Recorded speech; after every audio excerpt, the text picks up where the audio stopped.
kalau kita tidur dengan perut kenyang sementara saudara kita sedang kelaparan. Itu Islam loh. Kalau mereka, kan nggak ada sebenarnya. Ya, malah kenapa lebih banyak kalau kita lihat orang-orang Kristen ini yang menjalankan ajaran-ajaran kita, malah kita yang ketinggalan. Ini kan aneh gitu. Konsep membantu saudara itu kita loh. Inilah yang saya bilang, ya niatkan aja gitu. Mungkin teman-teman bilang, aduh belum ada duit, tunggu saya kaya, tunggu saya proyeknya tembus gitu. Nggak harus gitu teman-teman, mulai aja. Mungkin dari memasak lebih banyak, bagikan dengan orang sekitar. Ya, bagikan dengan orang-orang yang kalian lihat mungkin kekurangan. Kadang-kadang banyak ya, orang-orang yang susah, terutama di daerah nih. Kalau kita bicara daerah agak beda dengan kota. Kalau di daerah banyak orang susah, dia gengsi untuk ngomong. Kalau dia lapar, dia diam aja di rumah. Padahal dia lapar, padahal dia lagi susah, tapi dia diam aja. Kenapa? Gengsi untuk meminta. Tetangganya juga nggak tahu gitu. Ya, tetangganya nggak tahu bahwa yang samping rumahnya tuh udah nggak makan gitu. Nanti taunya saat sudah meninggal lah, ya sudah jadi mayat. Ini kok nggak keluar-keluar udah seminggu gitu, udah mulai tercium bau. Nah, ini kan gawat gitu. Itulah kita butuh empati, kepekaan ya. Bukankah semangat kita ini adalah semangat kebersamaan gitu, saling membantu, kuwah Islamiyah kita. Jadi kembali lagi, ya semoga dengan apa yang disampaikan Bang Zuma ya, ini bisa menggerakkan teman-teman, para penonton yang ada di seluruh daerah se-Indonesia ini untuk sama-sama bersatu melawan aksi-aksi pemurtatan yang dilakukan oleh sebelah. Dan kita harus ingat juga teman-teman, ini celah terjadi kenapa? Ya karena kita yang buka. Ya, kita yang buka celah ini gitu, sehingga mereka bisa manfaatkan. Kita lihat negara luar gitu, yang ekonominya lebih lumayan lah. Agama ini sudah mulai ditinggalkan. Tapi agama ini laku di mana? Di daerah-daerah orang yang banyak lapar. Afrika, ya, negara Amerika Latin, Asia, terutama ya Indonesia. Kalau di negara yang sudah maju, nggak mau mereka teman-teman. Karena Indomisasi udah nggak laku kan gitu. Terus nanti orang tuh bilang, loh kalian juga lakukan Indomisasi. Kita nggak kok, kita nggak pernah mengajak orang yang kita bantu tuh didoakan. Nggak pernah kita bawa. Kalau mereka coba lihat, malah setiap ada tempat bencana, duluan mereka datang. Kalian bisa cek ya, setiap ada bencana selalu paling cepat. Kenapa? Disitulah kesempatan. Itulah kenapa kalau yayasan-yayasan sebelah tuh paling banyak pendidikan sama rumah sakit.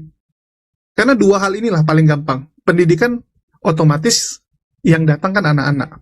Anak-anak kalau sudah terdoktrin udah gampang. Minimal lagu-lagu rohani lah dimasukin. Walaupun mungkin imannya Islam, tapi minimal sudah ada pemahaman-pemahaman sebelah yang masuk. Sudah ada mulai dicekokin. Ya, dasar-dasarnya sudah ada. Begitu juga dengan rumah sakit. Orang lagi kesusahan. Ya, contoh nih, kores gitu kan, butuh biaya operasi sekarang gitu. Kalau nggak dioperasi tewas dia. Nggak ada yang bantuin dia. Udah cari sana, cari sini, nggak ada jalan. Tiba-tiba ada yang nawarin. Kita bantu nih. Tapi begini-begini syaratnya. Bisa goyang teman-teman. Salah satu yang buat saya takjub ya, itu yayasan-yayasan sebelah. Itu banyak sekali punya rumah sakit yang dimana mereka nggak ambil untung dari rumah sakitnya. Jadi pemasukan tahun ini, itu semua dijadikan donasi untuk tahun depan. Donasi untuk apa? Untuk orang-orang yang kekurangan, nanti mereka survei. Ya, dari situ loh. Kemarin saya sudah bilang juga, contoh nih, Yayasan Paul Jang. Mereka bantu sekarang lagi apa? Kursi roda gratis. Kursi roda gratis dibantu untuk orang-orang yang sakit, di mana setelah dibantu, yang Islam-Islam ini didoakan tiap hari. Dan masih banyak lah sebenarnya yang mereka lakukan, yang sebenarnya harus jadi perhatian kita. Dan saya dapat info juga ini barusan, di wilayah ini ya, Jawa Barat, ada yang kurang lebih sama seperti itu. Mereka buka les, ya mereka buka les untuk warga sekitar, tetapi didoktrin untuk jadi Kristen. Dan insya Allah minggu ini kita akan jalan ke sana. Saya dengan Kores, ya bagi teman-teman mohon didoakan. Oke, mungkin itu aja sekilas informasi. Iya, Bang Andi. Iya, gimana? Maaf, tadi Bang Juma kan mengatakan itu sedekah ya 10.000. Nah, ini dikirim kemana nih sedekahnya di API? Dan ada salah satu sultan yang WA aku minta nomor rekening. Nah, itu dia makanya Bang Handi, mungkin ini kan kita dalam waktu dekat ada gerakan lagi nih, rencana hari Jumat mau ke sana lagi. Jadi kalau bisa ditunjukkan aja nomor rekening API, rekening BNI, supaya teman-teman di bawah ini sekalian Jumat berkah aja, nggak apa-apa. Iya. Host Silakan, ditampilkan Bang. aja, digedein di situ layarnya. Bisa? Bisa nggak nomor rekening di ini? Takutnya nanti Bisa. rungkat Rungkat. Bang Handi, kan udah pernah tuh Iya, rungkat. aku udah 3 kali peringatan ini. Itu lop oren, teman-teman, tolong itu yang lop oren yang di atas ada kan sahabat Bang Juma tuh kan ada lop roti di samping. Itu di tap-tap tuh. Itu muatin room. Tolong di tap-tap ya, tolong di tap-tap. Ayo yang 2000 orang tolong itu di tap-tap. Ya biar punya Iya. kuat, tolong di tap-tap. Saya tulis dulu rekeningnya ya. Rungkat Bang Handi, rungkatnya. Dan rekening di bawah Tolong doang. wow, keren. Iya, silakan, Bang. Aku itu aja Bang Handi, aku Iya, di di WA bawah, di aja, bawah. nanti aku WA sama yang itu yang Di minta. Nah itu di bawah. Enggak, Itu harus reknya di bawah. ditulis di sini karena teman-teman kita Nggak. ada nggak udah ditulis nggak? Ya, ala Bang Handi. Ini mereka yang typing Dia, ada ribuan orang. Iya, sabar dulu. Ini lagi mau dicari formatnya, Ibu. Supaya lebih Yang di aman. bawah tolong disematkan aja atau yang di bawah itu di copy paste untuk Screenshot. ditampilkan masing-masing. Langsung screenshot. Kan mungkin bisa ditulis ulang. kali ada tambah-tambahnya kode-kodenya begitu. Misalnya 7 tambah gini nggak masalah kan kalau gitu. Disertai huruf. Tapi disebut, Bang Handi sebut nomornya. Jangan dinampain, sebut nanti. Itu BNI, teman-teman, BNI atas nama Apologet Islam Indonesia. Itu. Jadi nomornya gini ya, saya sebutkan saja. Siapkan pulpen masing-masing. Siapkan pulpen masing-masing. Nomor rek 7-nya 5 kali. 7-nya 5 kali. Ditambah 51. Ditambah 770. Iya, bukti transfer bisa di WA ke Bang Handi juga. Nanti Iya. Bang Handi yang teruskan ke grup Betul. pusat. Jadi nomornya saya ulang ya, 7-nya 5 kali ditambah 51 ditambah 770 atas nama Apologet Islam Indonesia BNI. Bang BNI. Ya itu di bawah udah berseliweran tuh, benar tuh di bawah tuh. Itu ya. Ustadz Alif udah ini, di luar tadi Ustadz Alif udah iniin. Makasih yang telah bantu menuliskan tuh di bawah. Ditulis saja di bawah, ulang-ulang aman kok gitu ya. Nah, bukti transfernya dikirim ke saya aja. Nomor saya udah pada tahu semua, 081 ditambah 2877 ditambah 43 kali ditambah 99. Itu sih. Iya, jadi silakan ya teman-teman. Ini sangat penting kemudian karena ada beberapa hal yang kemudian perlu kita perhatikan demi untuk kelancaran kegiatan kita ini untuk menghalau gerakan-gerakan misionaris dalam hal ini pemurtadan. Yang pertama itu adalah harus ada pembinaan ke dalam. Apa itu? Memperkokoh akidah, memperkuat ukhuwah. Kalau akidah sudah kokoh tentu tidak mudah umat Islam ini dikristenkan atau tidak mudah paham-paham sesat mempengaruhi umat Islam. Nah ini bisa terjadi karena ini adalah lapangan, bukan di masjid, bukan di gedung, tetapi di lapangan. Nah ini ukhuwahnya harus kokoh, bersinergi dengan dana yang dibutuhkan kemudian. Jadi ada yang ke lapangan, ada yang mensuplai. Jadi kita tidak bisa tinggal diam, hanya menjadi penonton. Kita harus mengambil bagian dari sini. Jadi teman-teman yang tidak bisa kemudian langsung ke TKP, karena ini juga kita tidak bisa frontal. Tiba-tiba datang dengan rombongan banyak, itu juga tidak bisa kayak gitu. Jadi kita punya teknik nantinya yang harus menjadi acuan di dalam pergerakan ini. Tidak sembrono kitanya. Kemudian pembinaan keluar. Jadi kalau tadinya pembinaan ke dalam, pembinaan keluar. Artinya orang-orang yang ada yang kita percayakan kepada mereka sebagai garda terdepan, kita harus mendukung untuk melakukan perlawanan keluar. Artinya, ya kita memang betul-betul harus terjun ke lapangan, berdakwah kepada mereka, kepada non-muslim, untuk supaya mereka meninggalkan kemudian menyadari bahwa mereka dalam keadaan sesat. Artinya non-muslim di sini adalah mereka yang sudah jatuh cinta, yang murtad tadi, yang meninggalkan agama Islam tadi dengan cara terpaksa seperti itu. Maka kita harus melakukan dakwah keluar, ya, pembinaan keluar.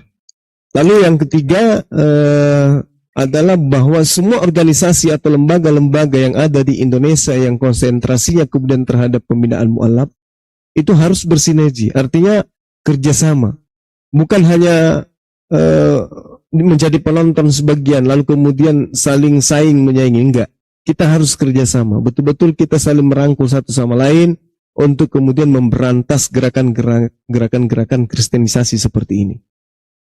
Saya kira begitu dari saya, teman-teman, dan saya berharap kepada para apologet kalau bisa setiap saat kemudian hal ini digaungkan, terkhusus kepada teman-teman yang ada di bawah naungan API. Setiap kali kemudian ada penayangan dialog atau diskusi atau apapun itu, jangan sungkan kemudian untuk mengumumkan bahwa ini harus kita galakkan, yaitu gerakan anti pemurtadan. Kita menghalau gerakan-gerakan kristenisasi, kita bendung. Nah, dalam membendung ini kita butuh upaya yang tadi diantaranya adalah kita berikan nomor rekeningnya, kemudian saudara-saudara berimpak dan bersedekah untuk kegiatan kita. Demikian, silakan dilanjut yang lain. Oke, makasih Bang Joma. Nomor saya tadi ada yang ngetik salah lagi di bawah itu. Nomor saya 081 tambah 2877 ditambah 444 ditambah 99.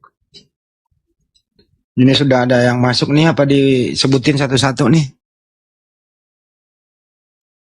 Ya, bisa Bang Handi untuk menyemangati teman-teman yang sebentar ya. Ini penting menjadi konsentrasi kita. Percuma kita berdebat, tapi kita kecolongan. Dari Ya. Bapak apa ya, Sukmawiyadi 50.000, terima kasih. Terus siapa lagi nih tadi nih, banyak banget nih. Pak Imam 1 juta. Terima kasih Pak Imam. Masya Allah. Siapa lagi nih? Aduh, banyak banget nih. Ntar lu jangan salam-salam kenal dulu Bang. Banyak banget ikan mas, pusing saya. Ya. Siapa ini? Saya tulis dulu namanya. Dari 500.000 dari Ibu Penny Wulandari. Terima kasih Ibu Penny. Masya Allah, luar biasa. Jadi Bang Handi yang nominalnya sesuai dengan standar yang kita inginkan tadinya, yang 10.000 itu nggak usah disebutkan. Ya. Biar yang 10.000 ini lari kuda, memacu 10.000 sehingga semua yang ada di sana itu kembali kepada Islam. Hanya gara-gara 10.000 kita bisa kembalikan teman-teman kita, itu insya Allah luar biasa. Ya, dari Muhammad Edi Isam 100.000, terima kasih. Allahu Akbar, Masya Allah. Bentar dulu ya, banyak banget nih. Ya, sambil nunggu Bang Handi, API Ya. Jabodetabek standby. Pembina, ketua, pengurus standby ya. Iya. Betul. Nanti ya. kolaborasi aja dengan pengurus pusat untuk melakukan aksi di lapangan. Mantap. Silakan dilanjut, Dek. Ini ada pesan dari Bang Samudra. Ini Bang Samudranya yang sampaikan sendiri atau aku yang sampaikan ya? Silakan aja, Dek. Oke, pesan dari Aki Samudra untuk wilayah Jawa Tengah standby dan siap ya. Siap kapanpun untuk terjun. Yang penting tinggal inilah koordinasi ya, di mana ada lokasi pemurtatan ataupun hal-hal yang ditemukan bahwa ini adalah kecurangan ya. Bang Samudra siap meluncur langsung. Yang paling penting adalah koordinasinya, dan sebenarnya kita butuh ini sih, orang-orang yang bisa dihubungi gitu. Kira-kira siapa yang 24 jam standby sih. Assalamualaikum warahmatullahi wabarakatuh. Waalaikumsalam warahmatullahi wabarakatuh. Izin nambahin Bang, Iya, mungkin silakan. buat tiap-tiap DPW itu bisa punya nomor hotline, terus diposting di TikTok dan di pin ya. Jadi untuk memudahkan bisa memberikan informasi Iya, betul. buat masyarakat, memberikan informasi atau buat memberikan informasi ke masyarakat lebih memudahkan Bang. Ini teman-teman DPW di bawah banyak yang nonton kan? Nah, itu Paduka Sumbar menjawab. 24 jam standby Sumbar. Mantap. Sebenarnya kalau nggak yang handle itu pusat aja dulu, Bang Hen. Kan karena 24 jam itu agak berat setiap DPW punya kan. Loh, kalau pusat yang handle semua DPW malah berat. Ini nggak DPW enak per wilayah doang. Untuk call center, maksudnya untuk call center, untuk aduan, kan untuk aduan doang. Oh iya. Setelah dapat aduannya baru diteruskan. Jadi itu teruskan doang kan. Ya, ini Ikhwan aku nambahin ya supaya kita itu mantep satu frekuensi. Perhatikan, berbagi makanan, berbagi rezeki itu berhubungan kuat dengan pendangkalan berhubungan kuat dengan pendangkalan akidah Ikhwan. Karena Julius pertamanya gitu, dia pertamanya Jumat Berkah, cek lokasi gitu. Tiba-tiba Allah tunjukkan ini loh. Ketika kamu berbuat baik, maka kamu sekalian juga amar ma'ruf nahi mungkar, gitu Ikhwan. Iya, betul. Masya Allah. Aduh banyak banget ini masuk nih. Ini gak usah disebut Bang Hani, nanti aja Iya. kita rekap aja Iya. nanti. Jadi maaf ya, saya nggak usah sebutin satu-satu ya. Nanti saya rekap di HP saya ya. Gitu. Makasih. Yang jelas intinya Banyuma ucapkan terima kasih kepada mereka. Iya. Nggak, Nominal terbesarnya mungkin bisa disebutkan atau apa? nominal ada yang ada 1 juta, ada 500, ada 100 gitu. Oh, siap. Masya Allah. Luar biasa, sahabat-sahabat. Nah, inilah ya kekuatan daripada umat Islam. Nah, kita buktikan bahwasanya teman-teman yang ada di sana tuh itu bisa kita bantu kalau hanya sekedar nasi dos, habis itu didoakan dengan doa-doa yang di luar daripada keyakinannya. Kita umat Islam juga bisa. Bahkan saya berharap kalau ini bisa terrealisasi ya, dalam jangka panjang. Itu kena ngapain? Iya, turun. Tapi kita siapkan posko di sana untuk makan gratis bagi teman-teman yang ada di situ. Betul. Allahu Akbar. Mantap. Iya. Jadi dari unit dakwah nanti ke depannya unit dakwah kita siapkan beberapa pendakwah yang ada di sana.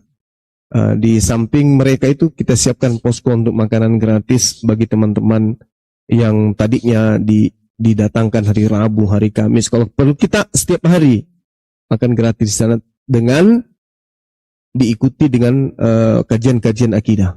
Itu penting kemudian. Insya Allah akan ada banyak ya saudagar-saudagar Muslim di negara ini, di negara kita yang kita cintai ini yang mau kemudian mengambil bagian daripada itu. Nanti akan muncul kemudian pengusaha yang memperhatikan kemudian tentang akidah saudara seimannya. Sangat boleh jadi kemudian ada di antara mereka yang akan mengambil anak-anak mereka yang kurang mampu untuk dijadikan sebagai anak angkat, disekolahkan dan seterusnya. Jadi jangan khawatir teman-teman, insya Allah ini bisa terrealisasi saatnya kita bangun. Dengan adanya api ini kita melihat bahwa ya Islam di negara kita ini harus bangkit dan menjadi bagian daripada yang dibutuhkan oleh saudara-saudara Islam itu sendiri. Amin. Yang akar rumput ini yang di bawah ini. Ya gitu ya, sahabat-sahabat. Ya, silakan dilanjut lagi. Siap.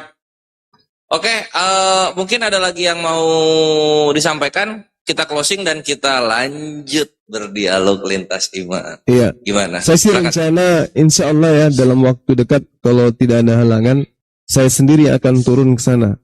Mau Masya Allah, bertemu tapi- dengan si Lubis, saya ingin ketemu dengan beliau pada saat beliau itu sedang membohongi masyarakat Islam di situ. Saya ingin hadir di sana untuk Ya ajak Allah. beliau diskusi di depan jemaat.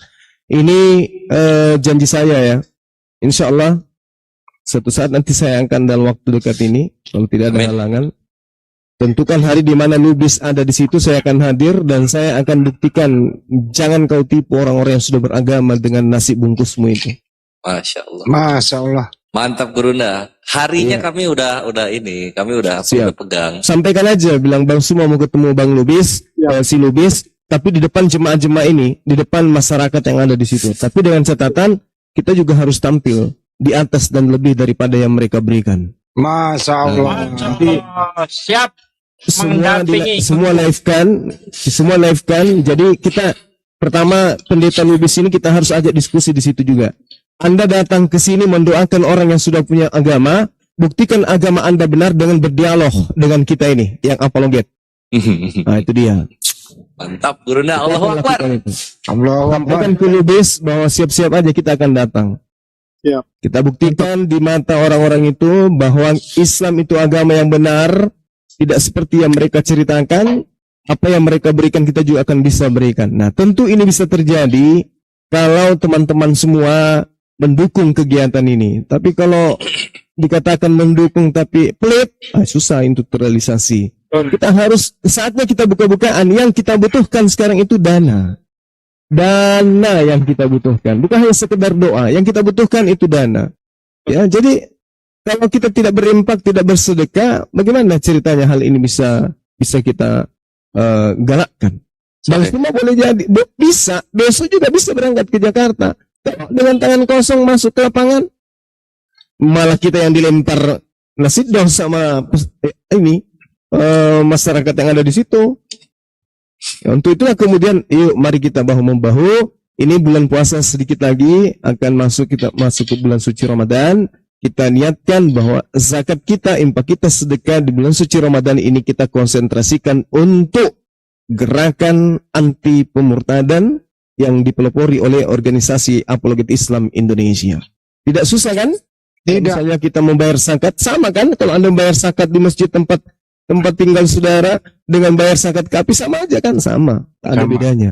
Mantap. Hanya saja kalau di Apologet Islam Indonesia, zakat yang kita keluarkan itu berimbas kepada apa yang kita inginkan. Kita puaskan hati kita dalam beragama. Kita puaskan kemuliaan iman kita bahwa kita umat Islam mampu menyelamatkan akidah saudara-saudara kita yang tidak mampu. Demikian dari saya. Silakan dilanjut yang lain. Allahu Dan- Akbar. Saya tambahin ya, mohon maaf kepada izin. Iya nih ya, siapa yang iya. dikuliti nih? Karena kan Risuli Lubis buatnya gini teman-teman. Dia tulis dia mau kuliti Bang Zuma nih kan. Ya, gantian. Coba bacain judulnya coba. Ini Ustadz ini dikuliti oleh gereja tanpa tembok. Jadi dia provokasi orang-orang di sana. Dia bilang kalau Bang Zuma itu ngomongnya begini menghujat ya. Ini diputarkan. Tunggulah Video saya Bang Zuma. datang. Jadi video Bang Zuma selalu diputar sama dia. Nih. Iya, di gereja pun diputar sama dia. Oke, teman-teman, ya kembali di nomor dia rekeningnya nggak itu. terkenal, Ya, silakan. Bang. Dia Saya kalau nggak nyebut nama Bang Juma, izin ya. Jadi untuk seluruh saudara-saudara kami, jemaah atau umat Islam yang telah berpartisipasi, mohon maaf, saya nggak bisa menyebutkan satu persatu. Insya Allah kami amanah, kami akan rekap nanti, kami akan laporkan ke bendahara. Ya, insya Allah kami amanah karena ini rekening API ini bendaharanya berlipat 3. Nggak bisa Iya. 3 kali, 3 langkah terakhir ke Bang Juma. Jadi terakhir ke Bang Juma baru bisa dicairkan. Bisa diterangkan Bang Hendra? Atau seperti apa? Bang Hendra terakhir Iya. beliau, eksekusinya beliau terakhir. Bang Hendra, Paduka, Iya Bang Andi. iya. Jadi sistem keuangan di API itu nanti direkap sama Bunda Rahma, terus disetujui sama Ustadz Alif. Ustadz Alif entry untuk permohonan rilisnya. Habis gitu Bang Zuma yang approve, masukin token di dalam websitenya. Kemudian Bang Zuma setelah approve, baru saya yang bagian rilis. Ya, Saya betul. rilis untuk saya masukin token juga. Jadi satu sama lain kalau nggak masukin token Nggak nggak bisa. akan pernah bisa cair dananya. Jadi kalau misalnya Bunda Rahma ke bank mau tarik duit, dia nunggu tuh di sana. hubungi Bang Zuma yang ada di Makassar. Setelah saya approve, nanti dihubungi lagi Bang Hendra yang ada di Jakarta. Salah satu orang ini tidak melakukan kegiatan terkait dengan pencairan, tidak akan cair-cair sampai botak kepalanya Bu Rahma menunggu.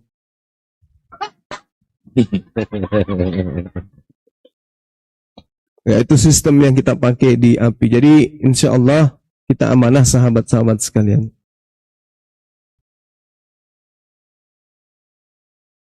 Oke, masih ada lagi? Untuk jamaah masjidnya Ustadz Fatoni yang ada di Salemba Beluntas, Ustadz Fatoni mudah-mudahan mendengarkan. Beliau tadi juga berpartisipasi. Kita nanti bersinergi Ustadz. Dekat kok dari Salemba Beluntas ke Monas. Makasih. Ya, jadi akan ngapain kita? Itu ada di Jateng, kenapa Jul? Jateng. Minta dikasih nonton paten. Kenapa? Bang Samudra titip pesan, tolong disampaikan kepada para penonton. Kalau membutuhkan, misalnya ada saudaranya yang dimurtadkan, diculik atau sebagainya oleh para tidaklah dapat menghubungi ke sana. Oke. Kalau perlu berdiri bendera api di tempat itu. Insya Allah. Iya. Apalagi nanti bulan Ramadan ya, kalau bisa kita adakan terawih di situ, kita belikan terpal untuk terawih bersama, insya Allah lebih apa itu? Cuman Efektif. problemnya ya teman-teman, orang-orang ini kan tahu sendirilah, yang kayak gini kadang-kadang mentalnya duluan yang udah rusak. Bahkan bayangkan ya, kita nanya agamanya aja mereka kayak ragu-ragu gitu kan. Orang kalau agama aja ditanya udah nggak pede, itu udah mirip oten gitu. Karena muslim nggak ada yang ragu dengan kalau ditanya agamanya gitu. Inilah yang harus dibereskan ya, mentalitasnya bagaimana diperbaiki ya. Soalnya karena kelamaan jadi gembel ya susah gitu. Iya, itu dia makanya teman-teman di API juga harus membenahi diri ya, membenahi kepribadian, tabiat, watak dan seterusnya, supaya teman-teman kita muslim itu benar-benar yakin bahwa melalui API mereka bisa memberikan amanah ke kita untuk menyalurkan dana yang mereka punya. Mereka tidak ragu karena mengingat bahwa orang-orang yang ada di API ini adalah orang-orang yang bisa dipercaya. Tentu dengan kita memperlihatkan sikap yang baik terhadap umat, dengan ya kegiatan-kegiatan yang sesuai dengan apa yang kita lakoni, apa yang kita ucapkan, itu setidaknya bisa kita praktekkan dalam kehidupan pribadi kita sehari-hari. Saya rasa umat Islam ini kalau bersatu, Masya Allah. Ya, kalau bersatu, Masya Allah. Kita sudah bisa membuktikan masjid di atas gunung pun bisa berdiri ya, dengan anggaran miliaran. Dan saya yakin sekali, yaitu karena sahabat-sahabat percaya kepada kita sebagai apologet ini. Dan ini nilainya jauh lebih di atas saya rasa karena terkait dengan pemurtadan akidah. Oleh karena itulah kemudian umat Islam dalam hal ini pasti lebih konsentrasi dan lebih bersedia untuk membantu gerakan ini. Sehingga dibutuhkan kemudian kita diberikan kepercayaan itu, benar-benar memegang kepercayaan ini sebagai satu tanggung jawab yang kita harus bertanggungjawabkan di hadapan Allah kelak. Untuk itulah kita tidak main-main, kita serius dalam hal ini. Jangan panas-panas tai ayam, hanya malam ini aja kita berseru. Kita harus berantas penyesat-penyesat kayak begini. Sekali lagi saya katakan, insya Allah saya akan turun tangan sendiri, saya akan turun ke lapangan, dan saya akan mencari Rasulullah Lubis. Pada saat dia berdialog memberikan jualan ya produk-produk basi kepada orang-orang yang ada di sana, apalagi kalau sampai ketahuan dia Islam, pada saat itu saya akan hadir di tengah-tengah mereka. Tentu dengan kekuatan yang kita punya. Saya kira begitu sahabat-sahabat sekalian. Ya sekali lagi saya katakan, mohon supaya kalau bisa setiap malam ini digaungkan. Dan kalau bisa teman-teman sekalian dijadwalkanlah di dalam tekad rumah tangga kita, bapak-bapak, ibu-ibu yang sudah punya anak, ajarkan kepada anak-anak kita kemudian untuk menyisihkan ya uang jajannya setiap hari untuk agama. Ajarkan mereka. Misalnya sehari kita kasih uang 5.000, tambahkan 1.000 atau 2.000 dan katakan, nak 2.000 ini tolong diimpakkan. Jadi kalau mau menggunakan metode yang dulu, bukan metode sekarang, karena sekarang kan serba digital tuh. Tapi nggak apa-apa, buatkan celengan. Setiap belanja sayur, setiap belanja ikan, itu sisipkan 1.000 rupiah masuk ke celengan tersebut. 30 hari buka, insya Allah nilainya sudah besar. Itu setelahnya kita serahkan kepada amil zakat yang dikelola oleh Apologet Islam Indonesia.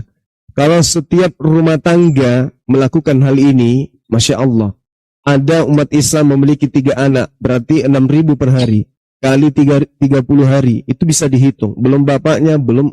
Inilah cara-cara Rasulullah di dalam membangkitkan perekonomian umat. Jadi tidak menunggu seketika memberi infak langsung 50.000, 30.000, jangan. Tapi sehari 1.000, 2 hari, plus 3 hari baru berinfak. Dan jadikan itu niatan bahwa setiap bulan harus ada dari harta kita ini keluar untuk pergerakan ini. Harus ada dari rezeki kita untuk kita impakkan di dalam mencegah pemurtadan ini. Dan bisa diamanahkan kepada Apologet Islam Indonesia yang pekerjaannya setiap hari, setiap saat kita bisa lihat di sosmed. Bisa kita lihat di TikTok, oh mereka masih hidup, mereka masih ada, mereka masih menyuarakan, mereka masih melakukan perlawanan. Lain cerita kalau tidak ada di sosmed, tidak ada lagi di TikTok yang menyuarakan seperti ini. Tak ada lagi debat-debat untuk menghalau kemudian ajaran-ajaran sesat kepada umat Islam. Selama kita masih ada, artinya peluang untuk melakukan infak dan sedekah terhadap gerakan ini itu berarti masih terbuka dengan baik. Saya kira begitu sebagai tambahan. Ya, sekali lagi bahwa mari kita membuat celengan-celengan kecil di rumah untuk kemudian kita niatkan apa yang kita berikan meskipun kecil, tapi di hadapan Allah ini sudah luar biasa untuk pergerakan anti pemurtadan. Demikian dari saya. Assalamualaikum warahmatullahi wabarakatuh. Waalaikumsalam warahmatullahi wabarakatuh. Yuk, terakhir mungkin Bang Handi, Afi Julius, kita akan ngapain jadi ke depannya? Hah? Ngapain jadi? Kan ini udah sounding Di nih. jangka pendek kita hari Kamis berangkat. Nah, hari Kamis. Enggak, tapi Kamis. kami bukan ke situ, Bang Zuma. Kami ke tempat lain. Ada pemurtatan di tempat lain. Ini lain-lain. Jangan. Itu jangan dulu di sounding nanti Oh, aja itu nanti supaya aja. fokus satu. Untuk yang ini loh, yang kolong jembatan kita akan apa? Bang Andi lah. Silakan Bang. Ya, nanti kerjasama dengan API Jabodetabek kan untuk itu. Iya, API Jabodetabek nanti kita sounding di grup hari apa kita jalan, kumpulnya di mana. Jadi satu komando nanti Bang Juma atau Bang Hendra ya atau saya lah yang memberikan komando bahwa kumpul di sini hari ini tanggal sekian jam sekian gitu. Kita gerak. Tentu dengan persiapan yang matang. Iya, Gitu. Oke. Jadi mungkin perlu dirancang dulu apa-apa saja yang perlu kita lakukan, butuh biaya berapa, nanti dilaporkan ke bendahara kita. Dari bendahara nanti ajukan kepada manajemen, nanti manajemen akan menghitung dana yang kita butuhkan dan kita realisasikan kemudian. Nah, yang saya khawatirkan nanti kalau misalnya dana yang kita butuhkan justru tidak mencukupi dari apa yang menjadi keinginan kita kemudian. Untuk itulah sekali lagi tolong ya teman-teman muslim dimanapun saudara, jangan sungkan, ini saatnya kita beramal. Kapan lagi? Ini perang. Jangan dikatakan perang itu nanti beradu senjata di medan tempur, tidak. Ini adalah perang. Menyelamatkan akidah saudara-saudara kita dari pemurtadan, itu adalah perang yang sangat luar biasa. Ini adalah jihad. Saya kira gitu Bang Handi, silakan. Ya intinya malam ini alhamdulillah apresiasi dari jemaah. Alhamdulillah ya, mohon maaf nggak bisa saya menyebutkan satu persatu saking kencangnya laporan bukti transfer masuk. Insya Allah saya akan rekap, saya laporkan ke bendahara. Terima kasih buat semuanya. Tapi ini nggak ditutup sampai di sini, terus berjalan. Nanti sesudah ini ada diskusi lintas agama. Program ini akan jalan terus, gitu ya Pak Juma ya. Dulu. Ya. Sedikit kalau boleh kalau bisa gini Bang Andi atau Bang Julius tunjuk salah satu koordinator di sana atau orang kemarin yang sudah mereka singkirkan di backlist itu jadikan koordinator. Supaya setiap kita ada gerak di sana orang sudah terkumpul begitu. Udah. HP-nya ada sama kami, Pak De. Iya.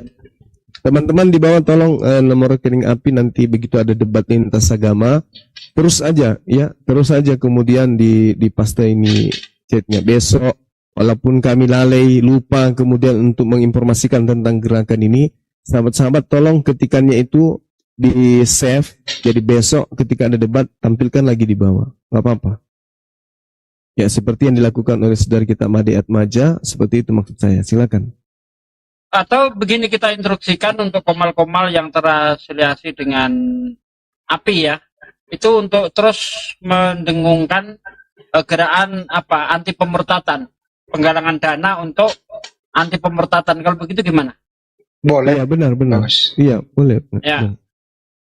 Anggota-anggota komal-komal yang ini terafiliasi dengan API untuk mendengungkan itu setiap harinya.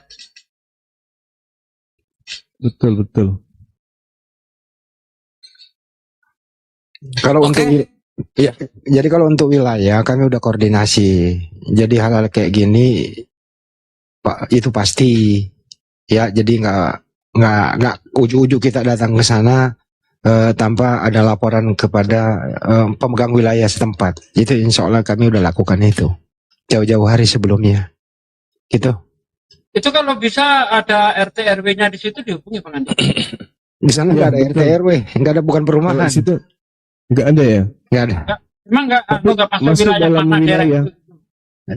Dia masuk wilayah Gambir. Nah, tapi di situ nggak ada rumah, perkantoran.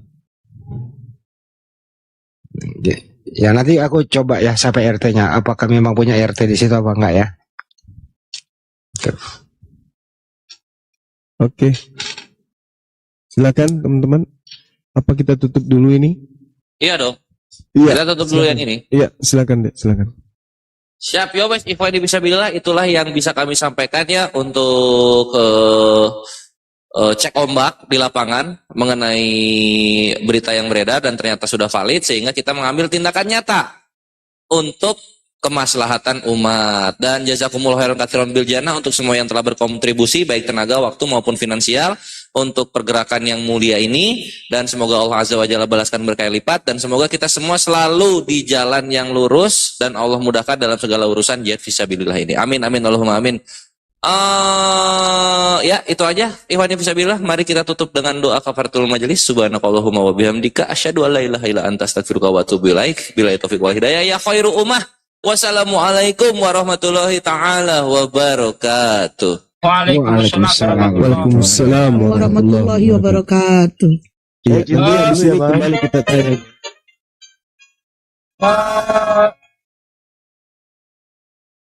Tadi dengan yang banyak lalu menjadi satu kan begitu. Oke. Kan dari tadi kan saya jelaskan kan Esa itu berasal dari Sanskerta. Itu kesatuan, bukan. Baik. Oke. Sebentar, Anda paham tidak yang dimaksudkan Ustadz ini, Ustadz Wafi?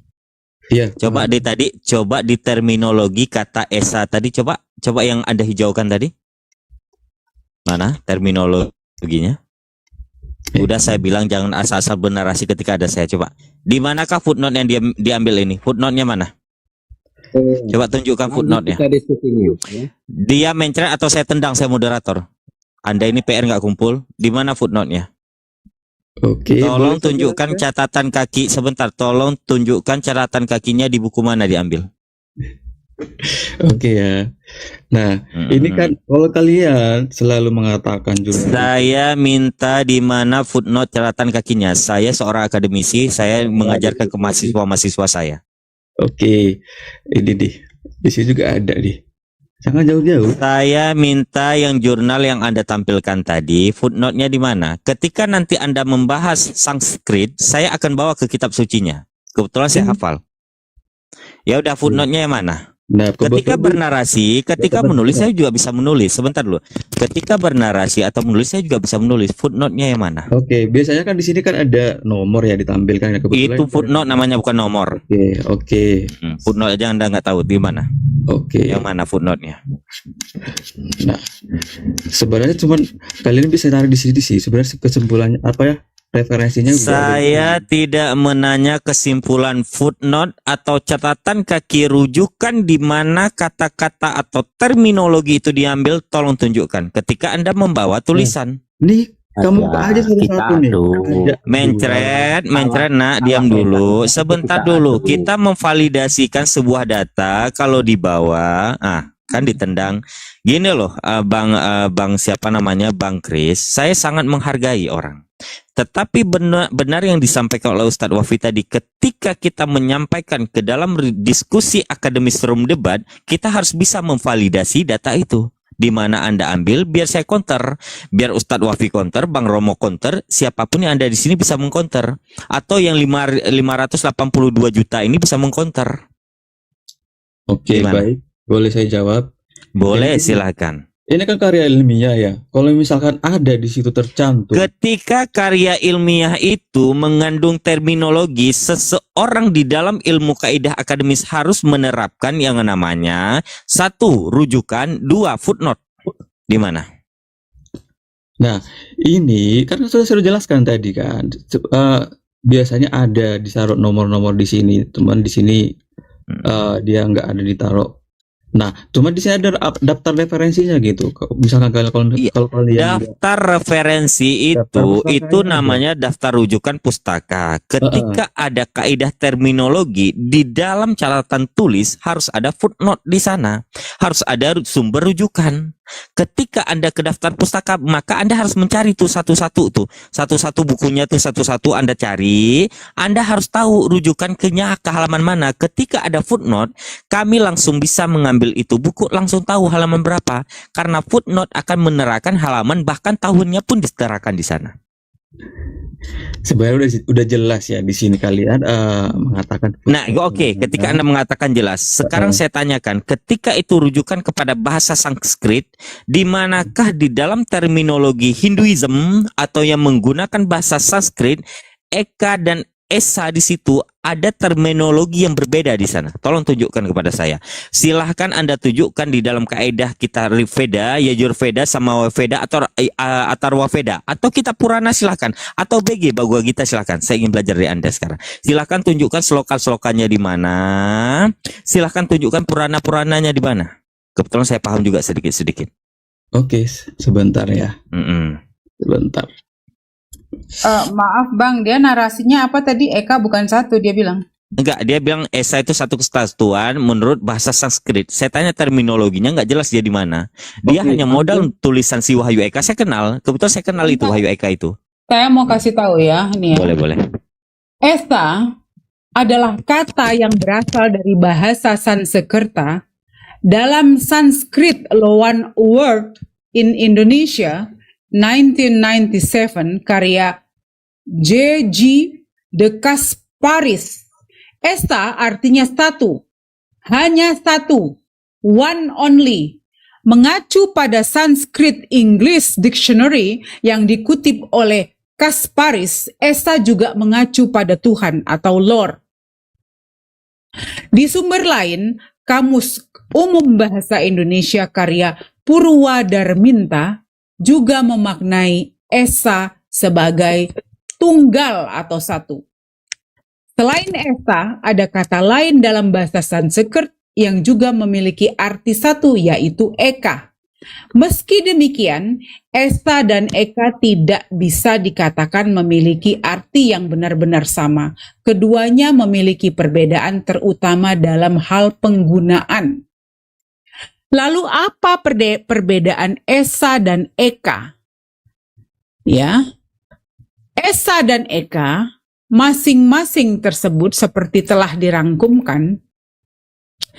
Di dalam kamus bahasa sebelumnya, Esa artinya satu atau tunggal, demikian seperti dikutip dari KBBI. Namun satu atau tunggal yang dimaksud adalah mengacu pada sifat Tuhan, seperti yang ada pada Pancasila sila pertama, ketuhanan yang Maha Esa. Ya, sangat jarang sekali ditemukan penggunaan kata Esa yang mengacu pada hal lain selain yang berhubungan dengan sifat Tuhan. Esa adalah kata dalam bahasa Indonesia yang diserap dalam bahasa Sanskrit. Dalam bahasa Sanskrit terdiri esa artinya adalah satu. Terima kasih, Madam.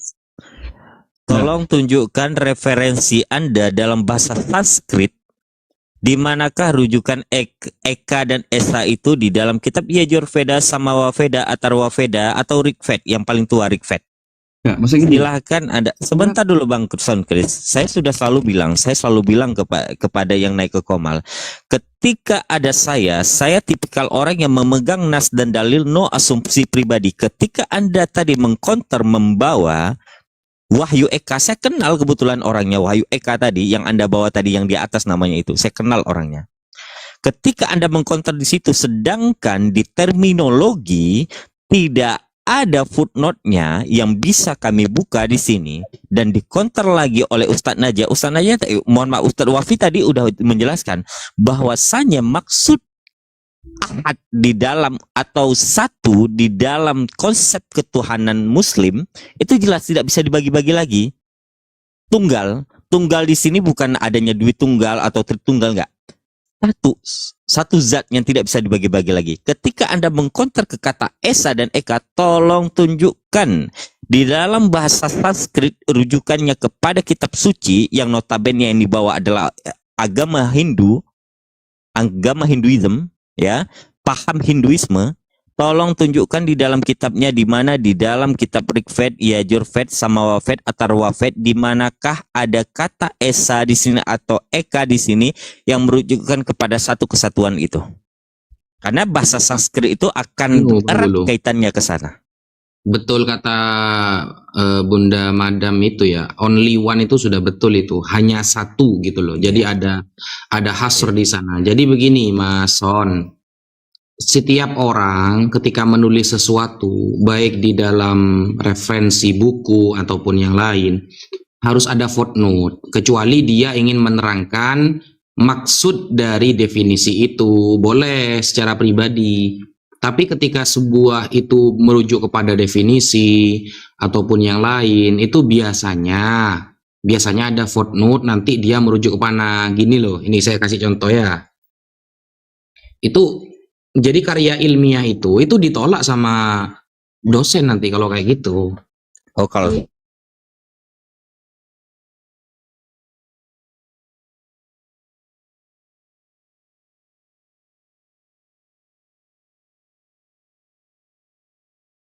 sama Mas Muto nih yang nulis, setiap mengucapkan sesuatu pasti saya akan memberikan footnote. Contoh, Nabi Isa lahir tanpa ayah. Ini ayat ya, kalau ayat bisa dilihat di sini. Lalu saya menemukan pendapat nih. Wa qala ad-Dhahhak wa Qatadah ila rabwatin dzati qararin wa ma'in huwa Baitul Maqdis. Maksud dari ayat di atas, Imam ad-Dhahhak dan Qatadah berkata, tempat yang tenang, rindang dan banyak buah-buahan, maksudnya ialah bertempat di Baitul Maqdis, Palestina. Ini saya kasih footnote. Di mana rujukannya? Tafsir Ibnu Katsir, Surah Saba, Tafsir Ibnu Katsir, juz 5 halaman 477. Jelas gitu loh maksudnya. Itu footnote-nya tadi gak ada loh. Oke, saya ngerti. Kebetulan jurnal yang saya tunjukkan itu footnote-nya nggak ada. Cuman semua tentang etimologi Esa itu emang seperti itu. Cuman ini saya lagi cari. Son of Bang Son gini Bang. Aku kasih Boleh, satu menit silakan. lagi ya. Boleh. Makna al-ahad berarti Allah Esa, zatnya, Esa sifatnya, Esa juga perbuatannya, dan tiada satu pun yang dapat menyamainya. Maksud Esa, zatnya berarti zat Allah Subhanahu wa Ta'ala, tidak tersusun dari bagian-bagian. Hal ini dikarenakan sifat tersusun atau yang disebut dengan tarkib merupakan sifat makhluk ciptaan Allah. Benar nggak Ustadz Wafi? Itu ya, ilmu tauhid itu. Sudah. Izin bentar. Oh, silahkan Bang Rob. Baik. Beginilah jadinya kalau tidak mendengarkan apa yang dikatakan oleh Yesus. Ngaku-ngaku pengikut Yesus, tapi perkataan Yesus tidak diamini. Bener. Contoh. Markus 12 nomor 29. Shema Yisrael, Adonai Elohenu, Adonai Ehad. Dengarlah hai orang Israel, Tuhan Allah kita, Tuhan itu Esa. Lalu dipertegas oleh Yesus di Yohanes pasal 17 ayat 3. nomor yang ketiga. Inilah hidup yang kekal itu, yaitu bahwa mereka mengenal Engkau satu-satunya. Ingat, satu-satunya, tidak ada yang lain. Tidak ada duanya, tidak ada tiganya. Satu-satunya Allah yang benar dan mengenal Yesus Kristus yang telah Engkau utus. Makanya dengarkan kata-kata Yesus, baru akan pinter. Teman-teman yang di bawah, jangan lupa di follow. Ini nggak bisa open cam punya Romo. Di follow. Lanjut. Ya, baik. Teman-teman di bawah jangan lupa tap-tap layar ya. Bani sabar, tolong tap-tap layar biar nggak rukat. Ya. Gimana Son of Prince? Ingin silakan Bang berkembang Abraham. sedikit ya. Silakan. Benar ini aneh boleh. Saya ingin berkembang sedikit mengenai tadi Mas Son. Tadi kan Anda oke lah ya, anggaplah itu kepercayaan Anda ya.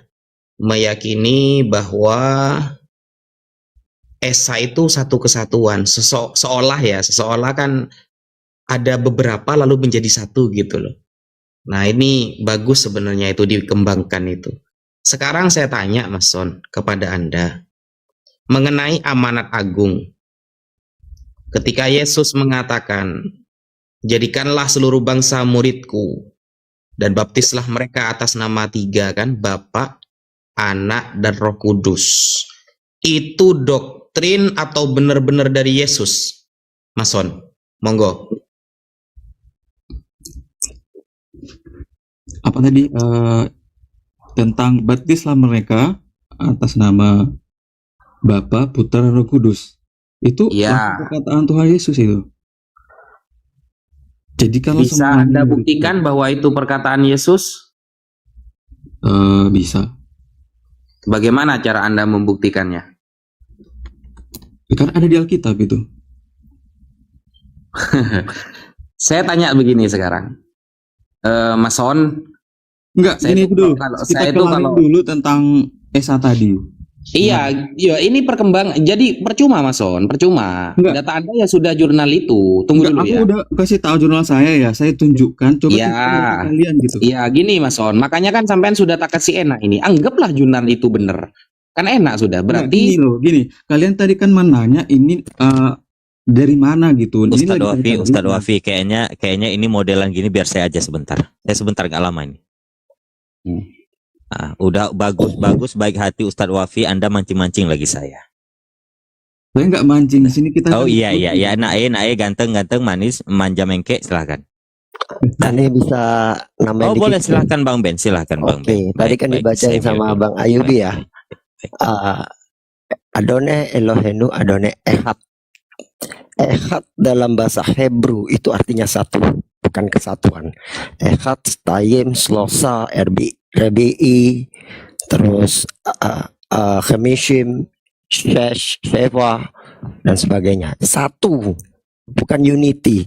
Dalam bahasa Ibrani, unity itu bukan Ehad, tapi Ahdut.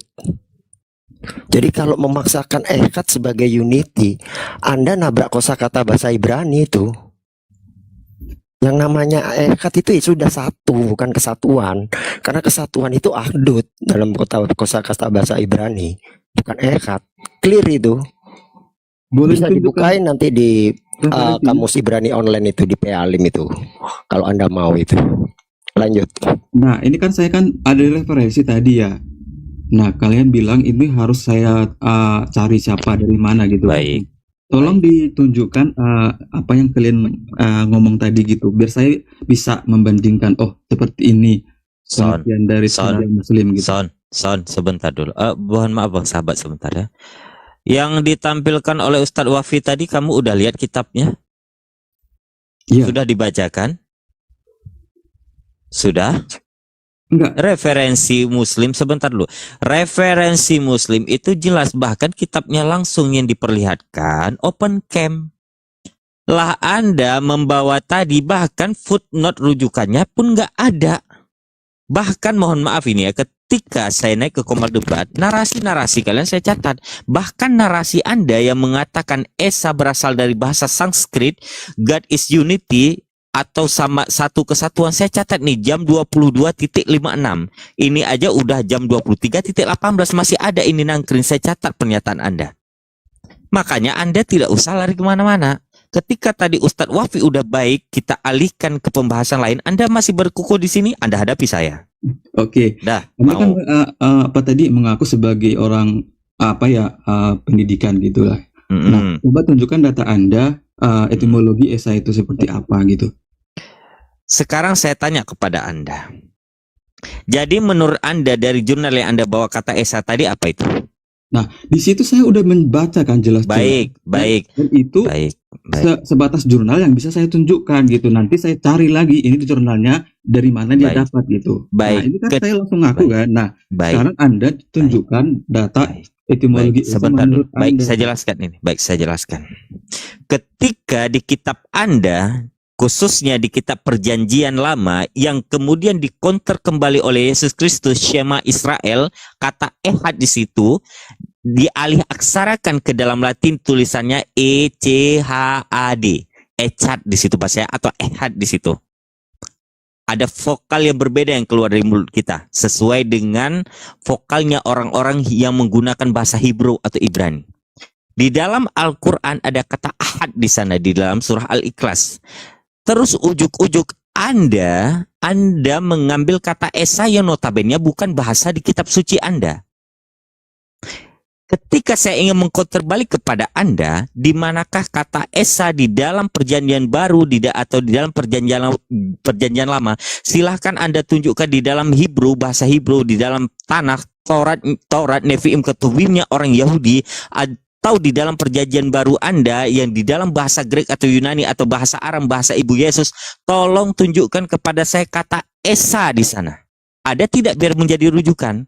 Ketika di kitab suci Anda udah jelas tuh kata ehad itu merujuk kemana, yang kita bisa mengambil rujukan definisinya ke bahasa aslinya, tiba-tiba Anda ujuk-ujuk menggunakan bahasa Esa yang notabene Anda katakan tadi dari bahasa Sanskrit yang bukan dari bahasa kitab suci Anda. Bahasa itu akan berbeda pemaknaannya ketika tidak dapat dikonter oleh bahasa yang dialih aksarakan. Paham Anda terminologi bahasa di situ? Saya tidak mempermasalahkan bahasa kata Esa di sana. Bahkan saya sudah menanyakan berkali-kali kepada Anda di manakah rujukan dalam bahasa Sanskrit, di dalam Rigveda, Yajurveda, Asamaveda, Atharvaveda, atau bahkan BG dalam Bhagavad Gita, atau di dalam Purana atau di dalam sloka-slokanya yang merujukkan kata Esa itu atau unity seperti Anda katakan di jam 22.56 tadi. Nah, sebentar dulu, saya belum selesai. Saya tidak mempermasalahkan itu, tetapi ketika kata Esa ini Anda gunakan untuk mengkonter agama Anda, berarti mohon maaf, Anda itu melakukan sinkretisme agama atau pencampuran adukan agama di sini di dalam bahasa Sanskrit yang notabene bukan bahasa kitab suci Anda kepada bahasa yang sebenarnya sudah ada di dalam kitab suci Anda, yaitu ehad. Ehad itu ketika kita terminologikan kepada orang Yudaism, mereka itu satu tunggal, nggak akan bisa dibagi-bagi lagi. Silahkan. Oke, saya kira kalau kita misalkan ngomong banyak juga, kalau misalkan kita nggak memaparkan data, itu sama aja kosong ya. Walaupun saya memaparkan data Gini aja, Jawabi bisa buka Google tulis pealim, itu kamus Hebrew online. Karena saya nggak bisa buka ini, karena kena report dari tadi. Oke, sebenarnya gini, sebenarnya kan sampean Mason mengatakan Bang Bulu tidak punya data, lo data sampean juga sebenarnya bermasalah sekali gitu loh. Bukan hanya datanya sampean. Gini loh, menampilkan data itu ketika kita sudah menampilkan referensinya jelas.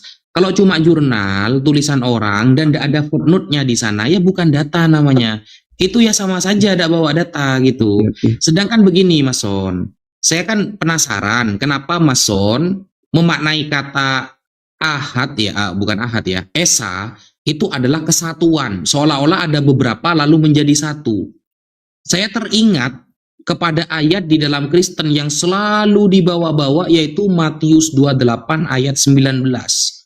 Amanat agung, kata orang Kristen. Amanat agung ini sering dibawa oleh Kristen bahwa inilah maksud dari Esa, 3 tapi 1, dari satu kesatuan. Padahal ayatnya aja bermasalah itu, Mas Son. Makanya ketika saya bilang ke sampean, bisa nggak membuktikan kalau itu benar-benar ayat dari Yesus? Saya yakin 100% Anda tidak akan bisa itu. Oke, sebentar ya. Ganti-gantian tadi kan saudara Anda sudah udah bernarasi gitu kan. Ini kesempatan saya gitu kan. Nah, ya, kan aku kan udah memaparkan tadi ada beberapa jurnal yang saya dapat pengertian Esa itu adalah berbeda dengan perspektif saudara-saudara Muslim gitu. Nah, di sini saya udah memaparkan. Nah, kalau Anda mengatakan itu dari mana, coba dari mana itu referensinya gitu kan? Itu sama aja kayak kita menulis tesis. Di situ nanti kita ambil 10 jurnal yang pro dan kontra. Itu semua kita ambil, telusuri, nggak seperti itu gitu kan. Son, kamu saya maksud di sini gini. Sebentar. Enggak. Saya potong sedikit, mohon maaf. Nanti saya kasih jatah waktu. Sebentar, Son, sebentar. Ustadz Wafi itu udah baik banget. Udah mengalihkan kita bahas masalah amanat agungnya. Ketika Anda membawa kata tesis barusan, Anda lupa bahwa ketika ada kata tesis, ada hipotesa di sana, bahkan ada hipotesa yang tertolak atau antitesis di sana. Jadi Anda harus paham, ada hipotesa awal atau AHU dan hipotesa akhir atau H1. Anda jangan lupa ketika Anda berkata tesis, akan ada kata antitesis di sana yang tertolak. Bahkan ketika kita membuat hipotesa aja, ada 5% ambang batas yang kita ambil. Gak usah aneh-aneh deh ngomong sama saya. Kalau bahasa tiga demis. Silakan Ustadz, ikuti Ustadz Wafi aja. Kalau sama saya, Anda kena nanti. Silakan Ustadz Wafi. Ya, daripada kita muter-muter Esa, terserah lah. Anggaplah kita memiliki makna Esa itu sendiri-sendiri. Umat Islam saya sudah tunjukin kitabnya. Kemudian Mason ternyata bukan referensi dari Kristen ya, tapi dari jurnal. Saya kira dari Bapak Gereja gitu, oke lah kata saya. Ada pendapat Bapak Gereja yang wow kehebatannya dalam Alkitab, oke lah, ternyata dari jurnal. Itu pun ya orangnya kita tidak tahu apakah dia itu hebat dalam dunia Alkitab apa enggak, atau bisa jadi dia itu bukan orang Kristen kan. Kalau kita jelas datanya tadi dari ulama Islam, seorang muhaddis yang hafal lebih dari 1000 hadis. Nah, sekarang gini Mas Son, anggaplah kita punya definisi masing-masing sekarang. Sekarang saya tanya Mas Son, maksudnya 3 jadi 1 dalam amanat agung, Matius 28 ayat 19, itu maksudnya apa Mas Son? Dan apakah benar itu kata-kata dari Yesus? Monggo Mas Son.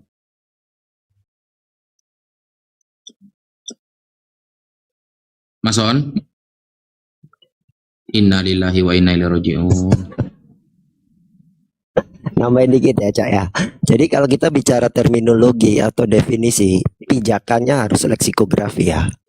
Kalau dalam dunia akademis itu, dalam akademis linguistik itu pijakannya leksikografi, dalam hal ini kamus. Makanya kalau kita lihat kamus Hebrew yang namanya echad itu pasti satu, bukan unity, udah itu pasti sudah, karena unity itu ada namanya akhdut, bukan echad. Makanya saya juga bingung dia bawa karya apa tadi, entah karya apa itu tadi dari artikel mana.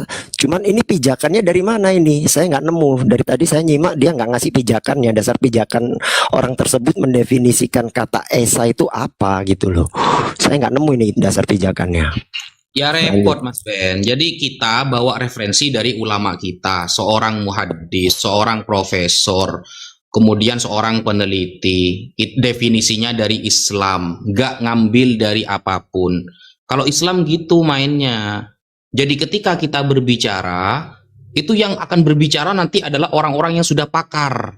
Gitu. Pakar dalam hal apa? Dalam hal keislaman. Contoh seperti tadi, Sayyid Muhammad bin Alwi Al-Maliki Al-Hasani Al-Makki, beliau seorang muhaddis, ribuan hadis beliau hafal. Bukan hanya hafal hadisnya, sanadnya dia hafal, riwayatnya hafal, dzirayatnya dia menguasai. Nah, Ya saya kecewa sebenarnya, Mason ternyata sekelas jurnal, cuma ya mungkin penulisnya kita nggak tahu Iya, bahkan kalau bagaimana kita lihat kredibilitasnya. kata ahad di kamus Arabik apapun tetap satu, nggak akan berubah. Ahad ya satu, tunggal, satu-satunya. Iya, Sama makanya kayak kan ketika saya nyari kita lihat di aman. kamus Hebrew kata ehad ya satu, nggak ada ehad dikatakan unity.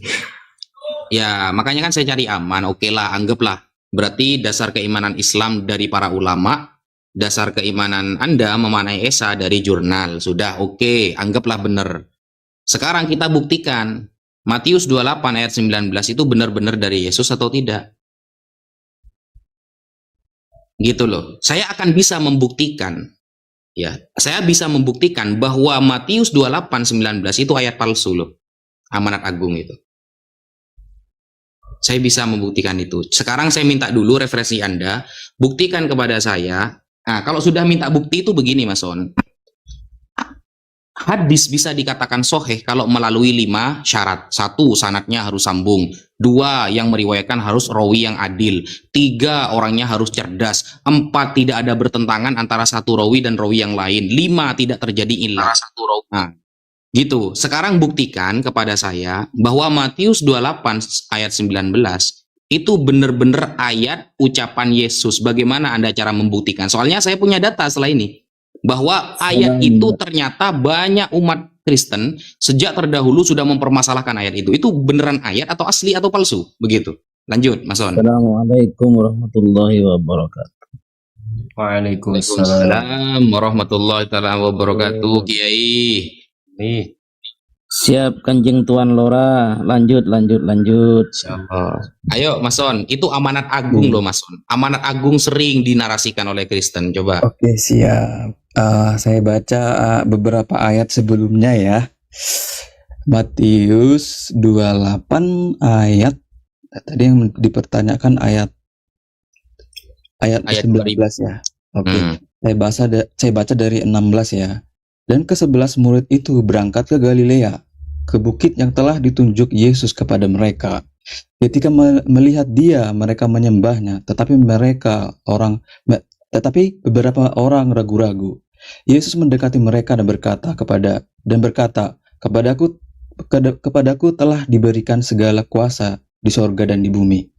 Karena itu pergilah, jadikanlah semua bangsa muridku, dan baptislah mereka dalam nama Bapa dan Anak dan Roh Kudus. Oke. So, pertanyaannya apa? Tulisan Matius 28 ayat 19 itu, Mas On, sejak kapan ada? Itu pertanyaan saya pertama. Sejak kapan ayat itu ada? Oh, kita belajar sejarah lagi nih ceritanya. Iya, karena ini erat kaitannya dengan istilah yang Anda bawa tadi di awal. Anda sudah terlanjur mengatakan Esa itu satu kesatuan. Saya sering bertemu dengan apologet Kristen ketika maksud Esa itu satu kesatuan, maksudnya ada persatuan, ada 3 yang menjadi satu di sana. Dan ayat yang sering dibawa adalah ayat itu. Sekarang saya tanya, ayat itu asli apa tidak, Mas Wan? Kalau memang asli, buktikan kepada saya.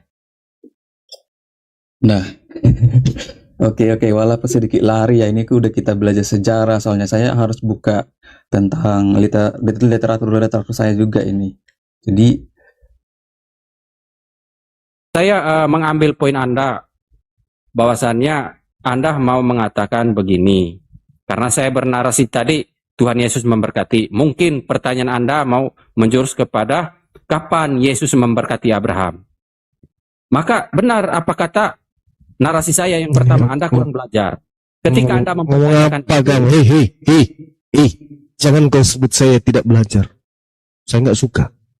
Andai saja Bibelmu itu ada 1000 bab, Bibelmu itu ada jadi bentuk clipping, 5 clipping, itu pun kupelajari. Jadi jangan sombong. Saya tanya kepada saudara, dalil Kejadian 12 nomor 3, aku Tuhan akan memberkati orang-orang yang memberkati engkau Abraham. Kalau Kristen itu orang yang diberkati, tolong tunjuk Kristen memberkati Abraham. Sederhana bukan? Jadi Anda punya nama mencerdaskan, tapi Anda membodohi diri Anda sendiri. Anda punya kuping kan? Dengarkan pertanyaan saya. Ini dalil, kita harus netral menyikapi dalil ini. Bukan Islam, bukan Kristen, tapi kita menentukan sikap berdasarkan dan keyakinan kita. Di sini ditegaskan, aku Tuhan akan memberkati orang-orang yang memberkati engkau Abraham, dan aku Tuhan mengutuk orang-orang yang mengutuk engkau Abraham. Kita bahas dulu siapa yang memberkati, baru kita bahas siapa yang mengutuk. Oke. Kalau Anda punya akal sehat, tolong tunjukkan di mana dan apa buktinya orang Kristen memberkati Abraham. Sederhana bukan? Oke. Ya, silakan.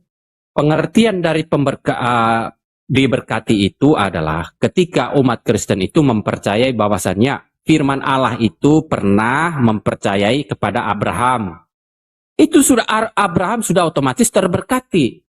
Ya, akan tetapi Anda mau mempertanyakan berkat itu dalam bentuk apa?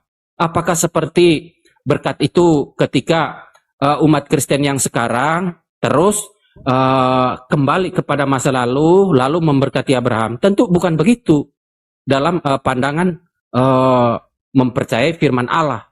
Yang dipercayai oleh umat Kristen adalah ketika umat Kristen mempercayai Abraham, betul-betul Abraham itu utusan Tuhan, keturunannya dipakai oleh Tuhan, dipakai untuk menyampaikan firman-Nya, itu otomatis Abraham itu terberkati. Anda sudah paham di situ? Saya paham bahwa Anda tidak bisa menjawab. Anda tahu nggak apa bahasa Ibrani-nya pemberkatan? Kalau Anda tahu, kalau Anda pintar, tolong jelaskan. Nanti kita bahas. Begitu dong. Makanya saya bilang ganti nama kau itu. Ganti namamu, si Bahlil yang sok pintar. Itu cocok. Kamu paham tentang kitab yang engkau ambil dari agama lain. Harusnya kau yang belajar. Jangan kau sok-sok pakai nama mencerdaskan tapi otakmu seupil. Tidak butuh saya kitab agama. Diam. Ini kitabnya Yahudi, bukan kitabnya Kristen. Paham kau? Kitab Kristen. Ini nenekmu kiper. Dari mana orang kafir punya kitab Torah? Banyak cerita. Jadi kata barat itu diam. Biar kebuat heboh kau malam ini. Anda memandang secara cacat berpikir. Diam. Manusia seupil diam. Manusia seupil diam. Oke, saya ajarin kamu sekarang. Mudah-mudahan setelah kau dengarkan ini, 7 keturunanmu bisa pintar. Dengarkan. Kata pemberkatan di dalam bahasa Ibrani itu barak. Barak sendiri itu artinya memuji. Paham? Artinya, aku akan memuji orang-orang yang memuji engkau. Aku akan mengutuk orang-orang yang mengutuk engkau. Sekarang permasalahannya, kapan engkau memuji Abraham? Tunjukkan bukti itu. Oke. Silakan.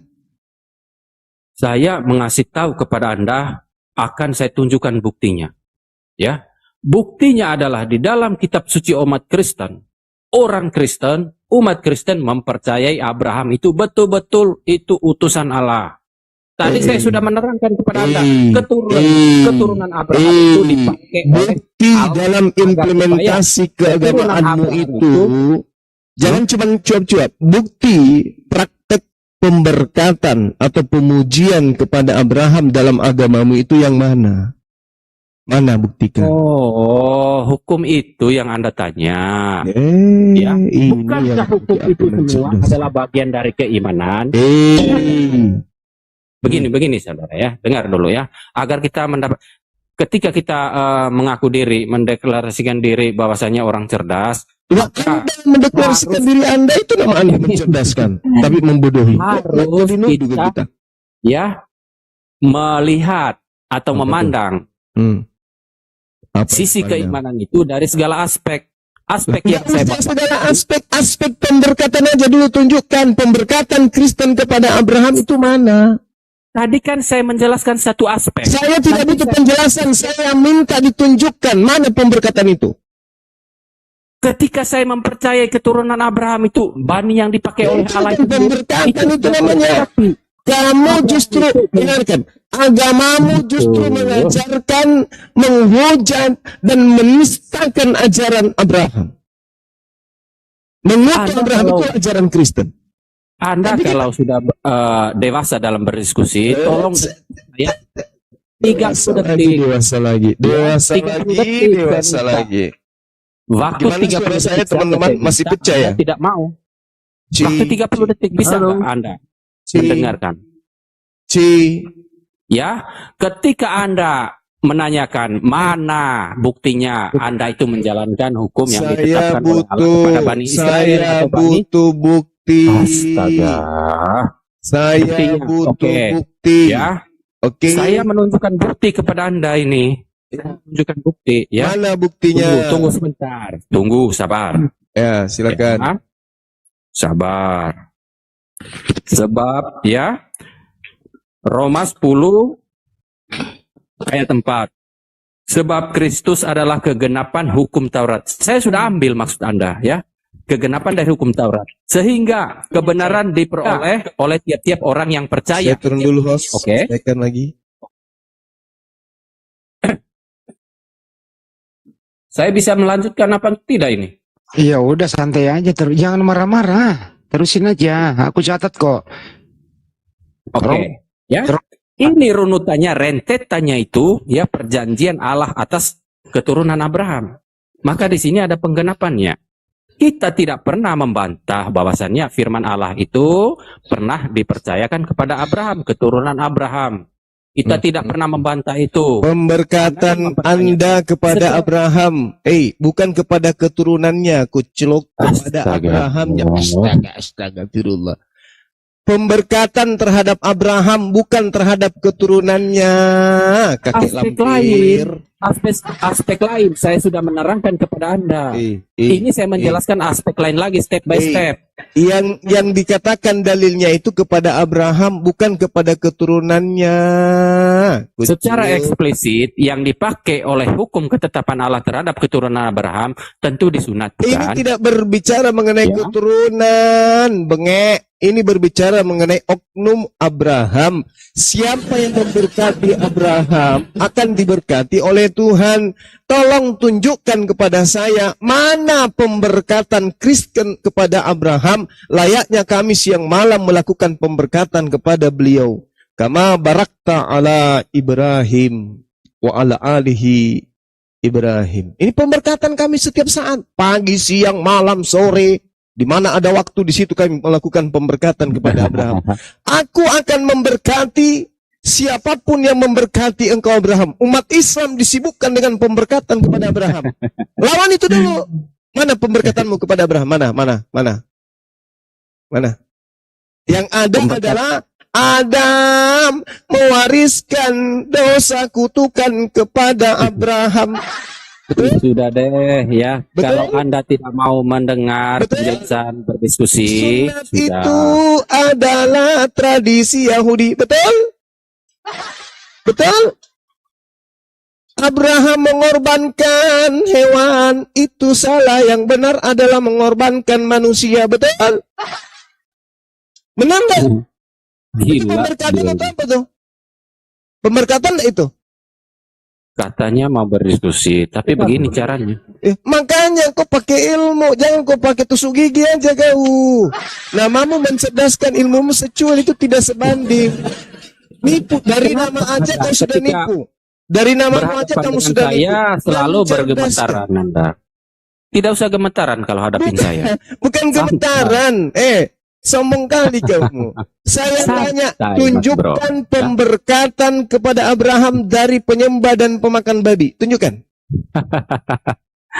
Ya, ketika umat Kristen itu mempercayai, apalagi yang tertulis di dalam kitab sucinya itu, bahwasanya ada nama Abraham serta keturunannya, maka yang ditanya pemberkatan kepada Abraham, kok lari ke kitab, kok lari ke keturunan? Itu pemberkatan. Ketika pemberkatan kepada Abrahamnya mana? Batuk dia, keluar nasi. Di sini bukan batu asli, batu bohong-bohongan. Bohong-bohongan, serba bohong dia, batu pun bohong. Ini nggak malu. Masa batu juga bohong? Saya tanya samamu, mana pemberkatan saya selalu mengelak. Mana pemberkatan Kristen kepada Abraham? Mana, tunjukkan. Halo. Yang memberkati itu Tuhan sendiri.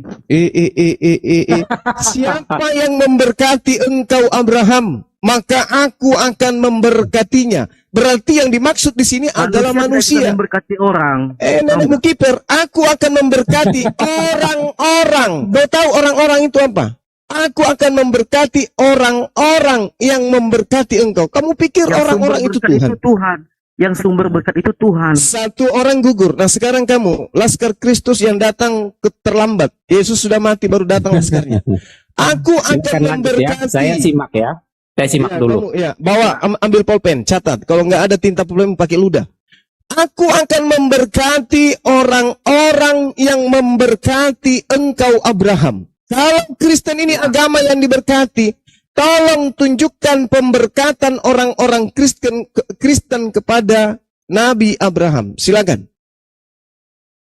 Mampus. Gak perlu diberkati Abraham. Nah, itu. Coba lihat, perhatikan. Tidak perlu katanya diberkati Abraham itu. Tidak perlu katanya diberkati. Inilah Kristen yang paling jujur sedunia. Bahwa menurut Kristen memang tidak perlu melakukan pemberkatan kepada Abraham. Kalau Abraham tidak diberkati, maka dalilnya mengatakan siapapun yang mengutuk engkau Abraham, ini lebih parah ini kayaknya, lebih parah ini.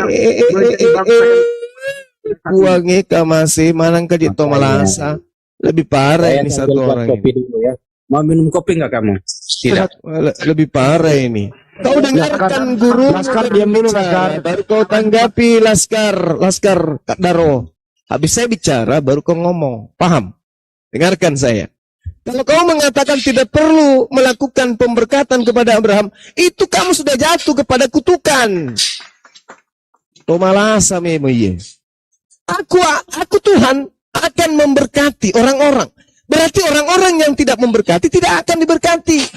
Orang-orang yang memberkati Abraham yang diberkati. Ini adalah aku akan di atas. Ini adalah kisah di mana Abraham akan memberkati orang-orang yang memberkati engkau Abraham. Allah, ya.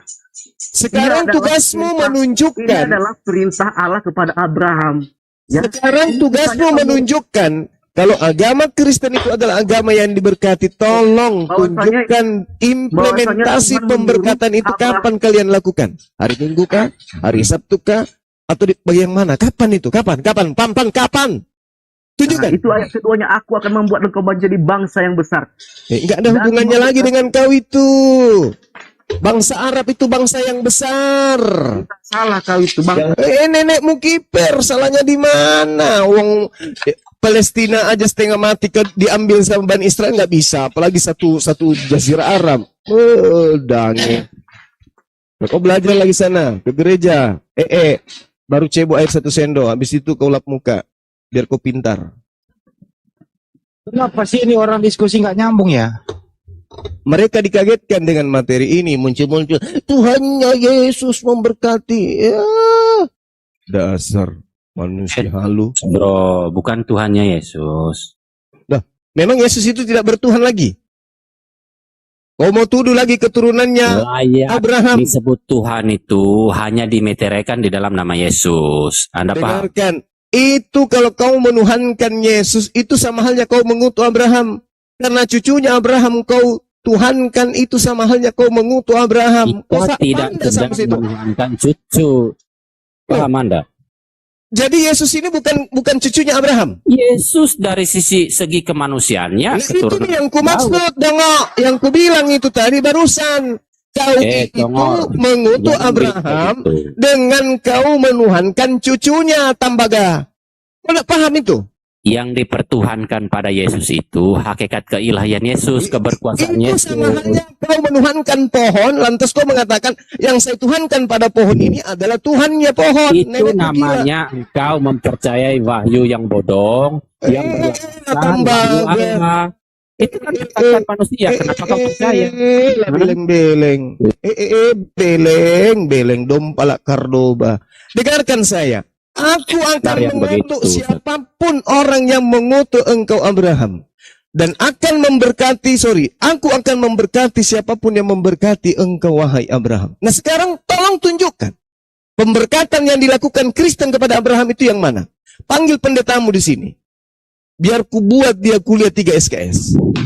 Tunjukkan satu pemberkatan Saya yang dilakukan mau oleh kuliah Kristen. umum di sini. Bukan Anda. Kristen saya minta. Kristen.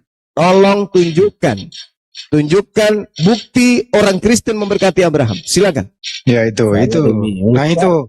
Lu tahu nggak mencerdaskan? Lu tahu nggak pertanyaannya apa? Saya di mute kok. Nggak, lu tahu nggak pertanyaannya apa itu? Saya di mute. Nanti Iya, saya iya. jawab. Nanti di mute lagi. Ya, sebelum kau jawab, coba apa pertanyaannya? Coba apa?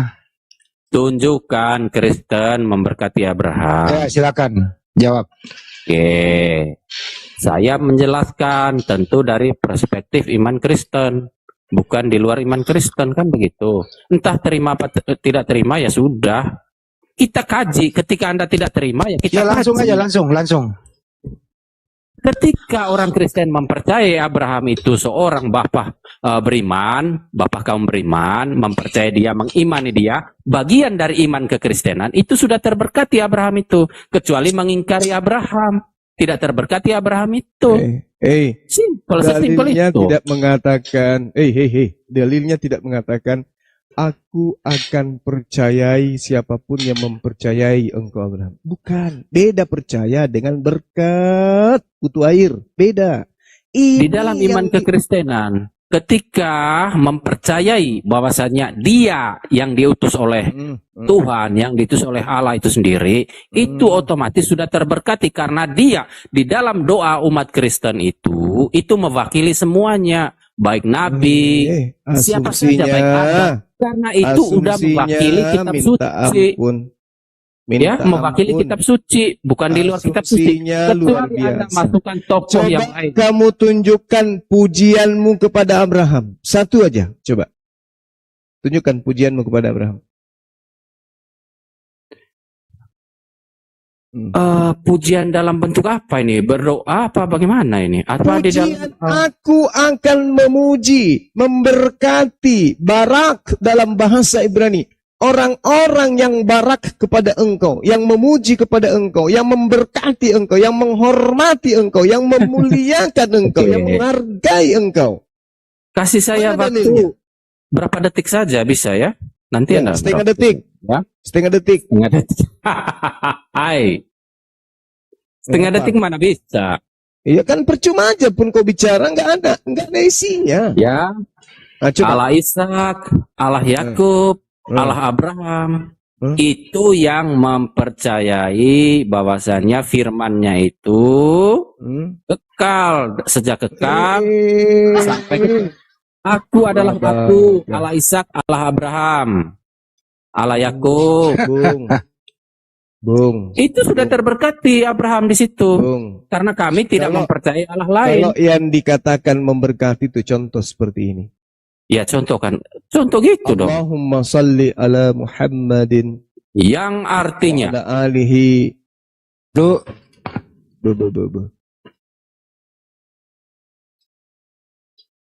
Limpahkanlah keselamatan kepada Nabi Ibrahim, ya, dan juga kepada keluarganya. Ini jelas ini. Artinya kami umat Islam senantiasa melakukan pemberkatan. Ya, senantiasa melakukan sesuatu yang menjadi apa yang menjadi perintah Tuhan kepada manusia. Melakukan pemberkatan kepada Nabi Ibrahim. Allahumma salli ala Muhammad, ala Sayyidina Muhammad, wa ala alihi Sayyidina Muhammad. Kama barakta, atau kama sallaita, ala Ibrahim, wa ala alihi Ibrahim. Jelas itu. Kami melakukan pemberkatan. Setiap kami ibadah, setiap saat kami bersalawat, pasti kami memberkati Abraham.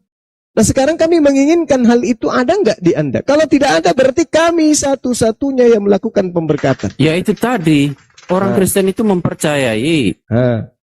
Ini tidak mempercayai, ini memberkati. Tanteros. Yang dimaksud di sini memberkati bukan mempercayai. Kalau mempercayai belum tentu memberkati. Abraham, Ishak, Yakub itu sudah terberkati Abraham.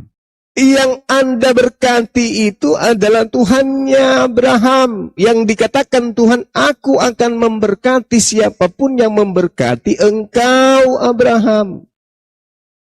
Iya, ajaran yang disampaikan oleh Tuhan kepada Abraham itu kami percayai. Otomatis Abraham terberkati oleh diperintahkan bersunat. Abraham kemudian diperintahkan berkurban hewan. Kamu ikutin itu? Larinya ke situ kan? Oke, saya Larinya ke situ terus. kan? Nah, Larinya terus. ke situ kan? Lalu maksudmu apa? Masa larinya ke sana? Ya ke situ Anda kan dong. mengatakan kami akan mengikuti firman Tuhan yang datang kepada Abraham. Firman Tuhan yang datang kepada Abraham salah satunya adalah sunnat. Salah duanya adalah berkurban hewan. Apa yang kamu kurbankan di atas tiang salib? Iyalah. Yang bilang yang berkata iyalah yang berkata kekasihmu. Tolong bilang sama Tuhanmu. Ya, terus? Tuhan itu tidak berfirman di luar. Salah.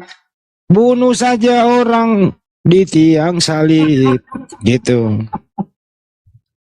Tuhan jadi kamu nggak bisa ya, kamu nggak bisa menunjukkan pemberkatan Kristen kepada Abraham. Nah, tamat. Berarti Kristen itu memang adalah agama yang dikutuk oleh Tuhan pencipta langit dan bumi. Tadi sudah diterangkan. Nggak ada. Ya sudah, Nggak ada kalau bukti. memang anggapnya nggak ada, ya Nggak sudah. ada Memang Anda bukti. bukan Kristen, Hadapkan kan? saya dengan seorang pendeta yang bisa membuktikan bahwa di Kristen ada pemberkatan kepada Abraham. Langkain dulu Bahkan saya. kalau saudara paham ya, dengarkan saya. Di dalam Iya, kitabmu Roma 5 nomor 12, oleh karena satu orang yang menularkan dosa ke dunia, maka seluruh orang yang ada di dunia itu mengalami dosa. Abraham Rokok gua habis lagi malam-malam begini habis rokok. Lempar dulu rokok satu lah bro. Nggak ada rokok. Iya habis bro. Jadi Silakan. di dalam kitab saudara dikatakan sebab itu sama seperti dosa telah masuk ke dalam dunia oleh satu orang saja dan oleh dosa itu juga maut. Demikianlah maut itu telah menjalar kepada semua orang karena semua orang telah berbuat dosa. Ini kutukan atau apa ini kepada Abraham ini? Kutukan enggak ini kepada Abraham dengan mengatakan bahwa Abraham itu berdosa? Kutukan enggak?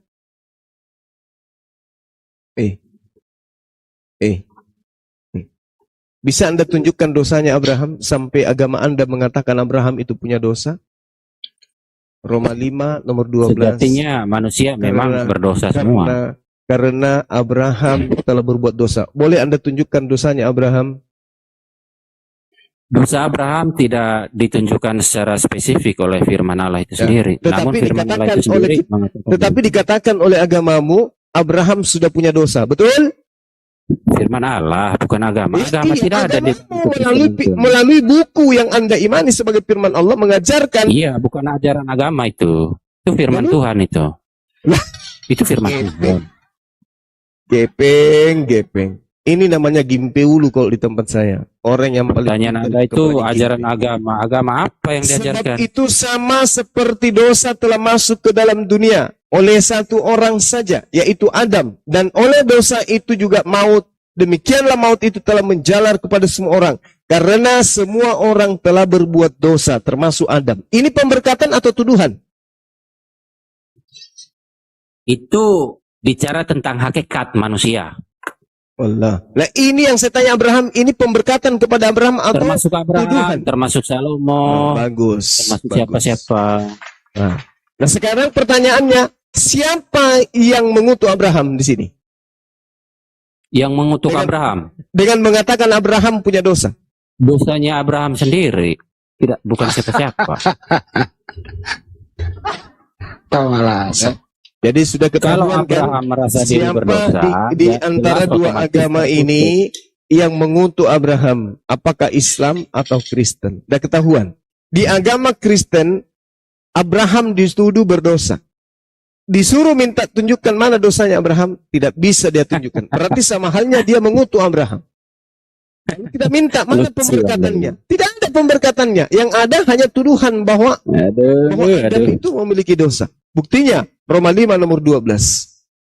Jadi agama Nah, Anda itu hanya bisa mengutuk Abraham, hanya bisa memfitnah Abraham, hanya bisa melakukan penghinaan dan penistaan kepada Abraham. Dan tidak sekalipun kalian diajarkan melakukan pemberkatan kepada Abraham. Berbanding terbalik dengan Islam. Umat Islam dari sejak mereka lahir sampai mereka meninggal, hidupnya, lisannya, mulutnya, perkataannya dihabiskan untuk melakukan pemberkatan kepada Abraham dan tidak pernah menuduh Abraham, tidak pernah memfitnah Abraham sebagai orang yang sudah memiliki dosa. Gue Itulah juga Islam. tiap hari Terjawab berkati sudah di Abraham. sini bahwa agama Kristen adalah agama yang dikutuk oleh Tuhan, agama Islam adalah agama yang diberkati oleh Tuhan pencipta langit dan bumi. Ya, pahalanya duluan banyak kami dong. Kami sudah memberkati Abraham sejak dahulu, ya, sejak kekal. Kami sudah Dalam dunia hayal. memberkati Abraham. Dalam dunia Anda hayal. datang, ya. Bahkan Anda kan baru memberkati Abraham itu pada tahun Abraham 700 belum Masehi. lahir pun, Nabi Abraham pun belum lahir, dia sudah bawa dosa, kucluk. Iya. Nah, itu iya. Anda memberkati Masih belum Abraham. pikir lahir Abraham, Nabi mi agamamu, dia sudah bawa dosa. Anda Kamar memberkati Abraham itu pada tahun 700. Agama yang Kristen sudah membabi buta, memberkati Abraham itu sejak agama yang membabi buta menuduh para nabi membawa dosa, itulah agama Anda. Kalau begitu pertanyaannya, dosa Abraham apa ya? Bro jawab coba. Dosa Abraham apa? Abraham sendiri yang tahu tuh. Apa Abraham dosanya? sama Tuhan. Kenapa Abraham sama dosanya? Tuhan. Kenapa dituduh? Ini ada tuduhan ini. Abraham Abraham berbuat sama dosa. Tuhan yang tahu. Yang nuduhkan kamu bukan Abraham. Berarti maksud bukan kamu Tuhan di sini Paulus. Yang maksud kamu Tuhan itu kan Paulus itu kan kamu, bukan Saya saya. mengatakan yang tahu adalah Tuhan. Sementara ini Paulus Iya tahu. tuh. Masa kamu yang tahu? Berarti Paulus Tuhan. Yang berhak masuk surga itu Tuhan. Mati nih Jam. Termasuk kamu. Kamu kan nggak tahu nasibmu kemana kan begitu. Yang lainnya Anda yang, ini orang yang menentukan itu. Yang lainnya Anda. Enggak. Tunggu. Ada nggak yang lain? Ini apa ini? Sampah gereja ini. Maaf ya teman, maaf. Saya melakukan penekanan terhadap Anda karena nama Anda mencerdaskan. Andai nama Anda itu stabil aja, Paulus, Saulus, Bulus, ya, Ikan Buntiti, mungkin masih bagus. Ini mencerdaskan. Keren. Tapi ternyata isinya kayak begini. Kamu ngomong ngalor ngidul, ya kan? Tapi terkadang kamu itu dalam diskusi itu memakai pakai cara yang standar ganda dan cara yang cacat secara berpikir. Coba gue interogasi dulu ini bocah Anda nih. tadi pernah mengatakan. Dia diam dulu. Perkataan Paulus. Mencerdaskan. Anda mengatakan. Mencerdaskan, lu diam dulu. Lu diam dulu bentar. Suci umat Kristen itu. Lu diam dulu bentar. Biar ada topiknya. Mencerdaskan. Tuhannya Abraham siapa? Ketika memakai standar ganda di dalam berdiskusi. Masih aja dulu terus.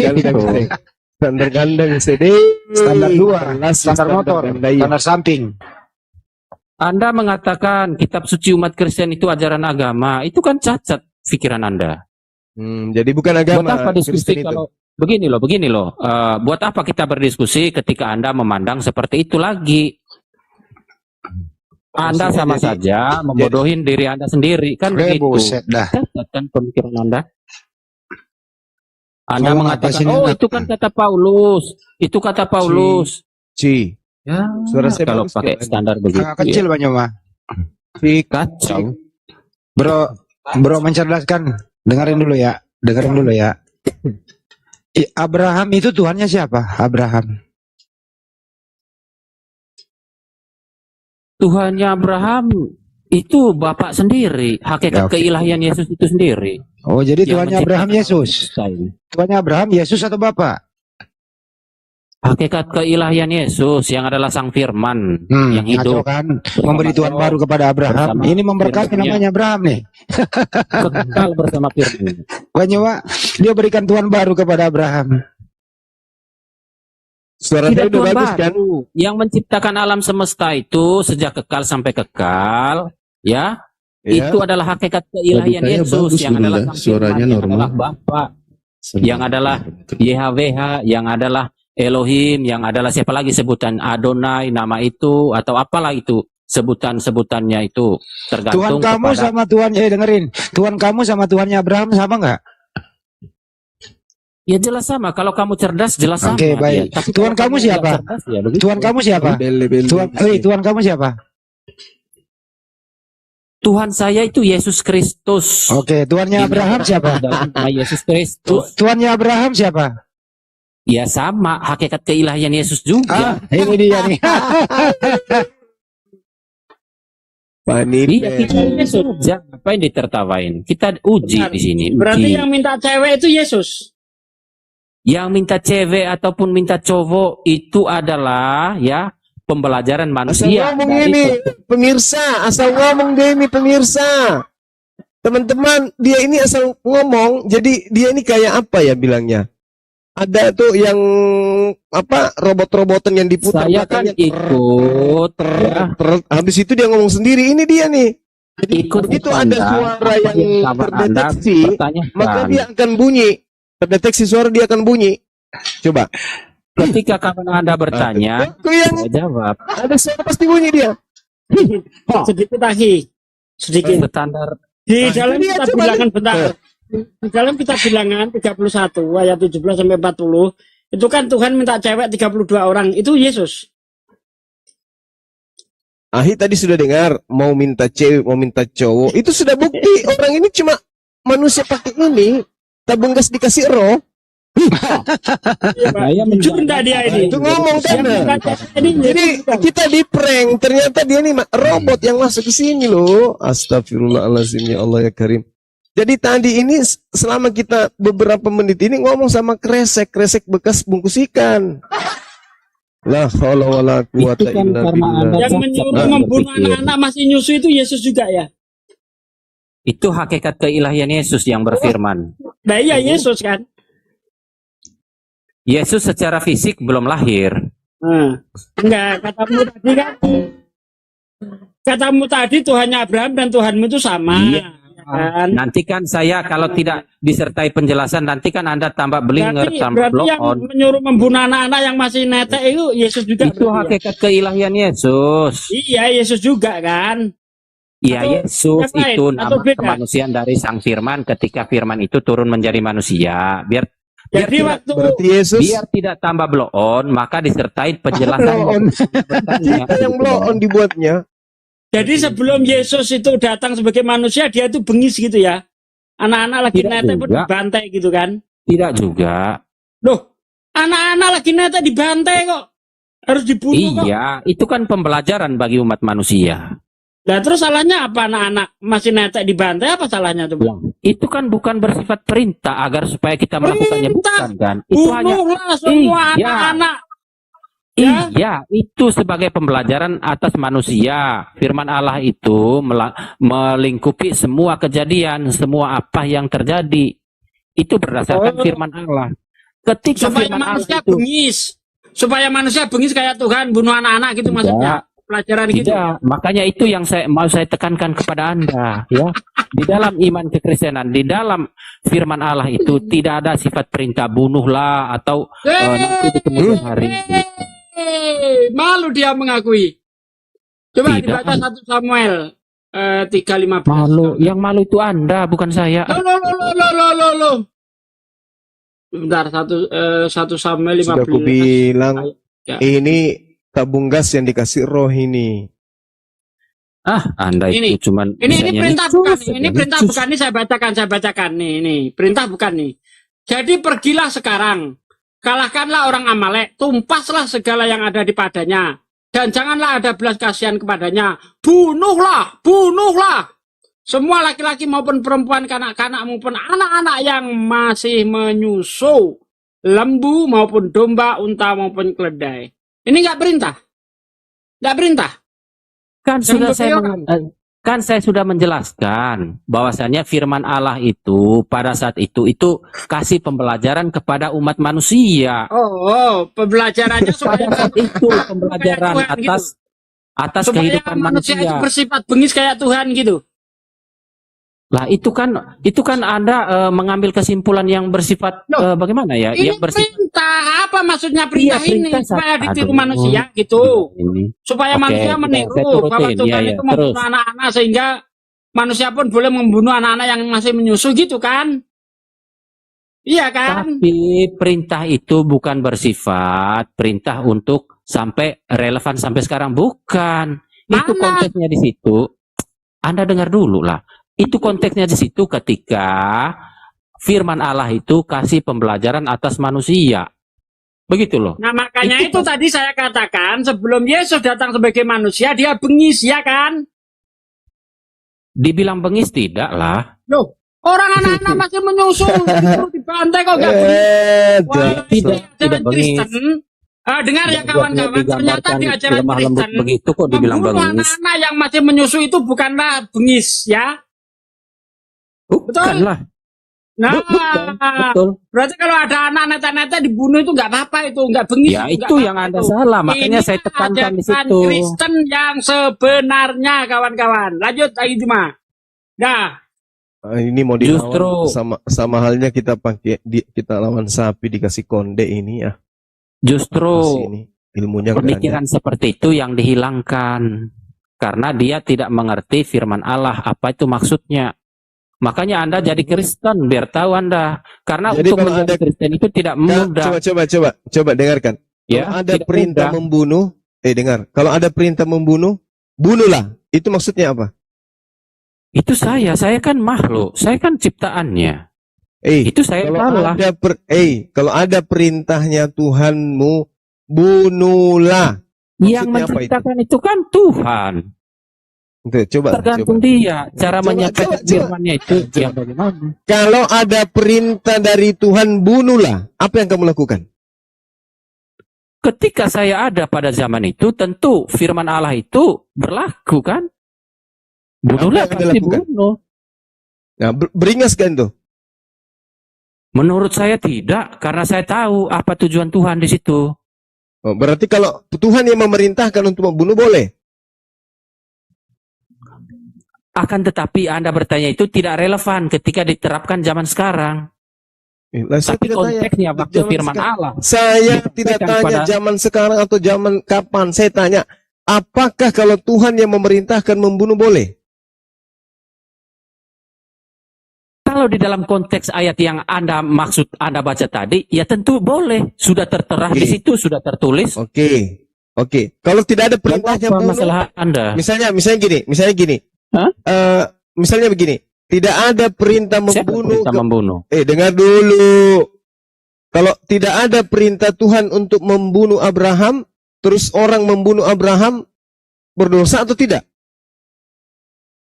Kalau tidak ada yang perintah bunuh Abraham, terus ada yang membunuh Abraham, jelas dosa. Ketika tidak ada konteksnya, ketika tidak ada firman Allah mengatakan, bunuhlah Abraham, maka ada orang yang membunuh Abraham, berarti itu di luar konteks firman Allah, firman Tuhan. Berarti Berarti dosa. itu bukan Abraham. Berarti itu dosa. berarti Abrahaman. Oke? Berarti dosa. Buktinya Abraham itu kan dia menjalankan tugasnya sampai akhir hayatnya, tidak dibunuh kan begitu. Nah, sekarang Anda di sini mau nambah-nambahkan. Sekarang tunjukkan perintah membunuh Yesus. Anda baca itu peristiwa penyaliban Yesus. Perintah membunuh Yesus yang saya minta.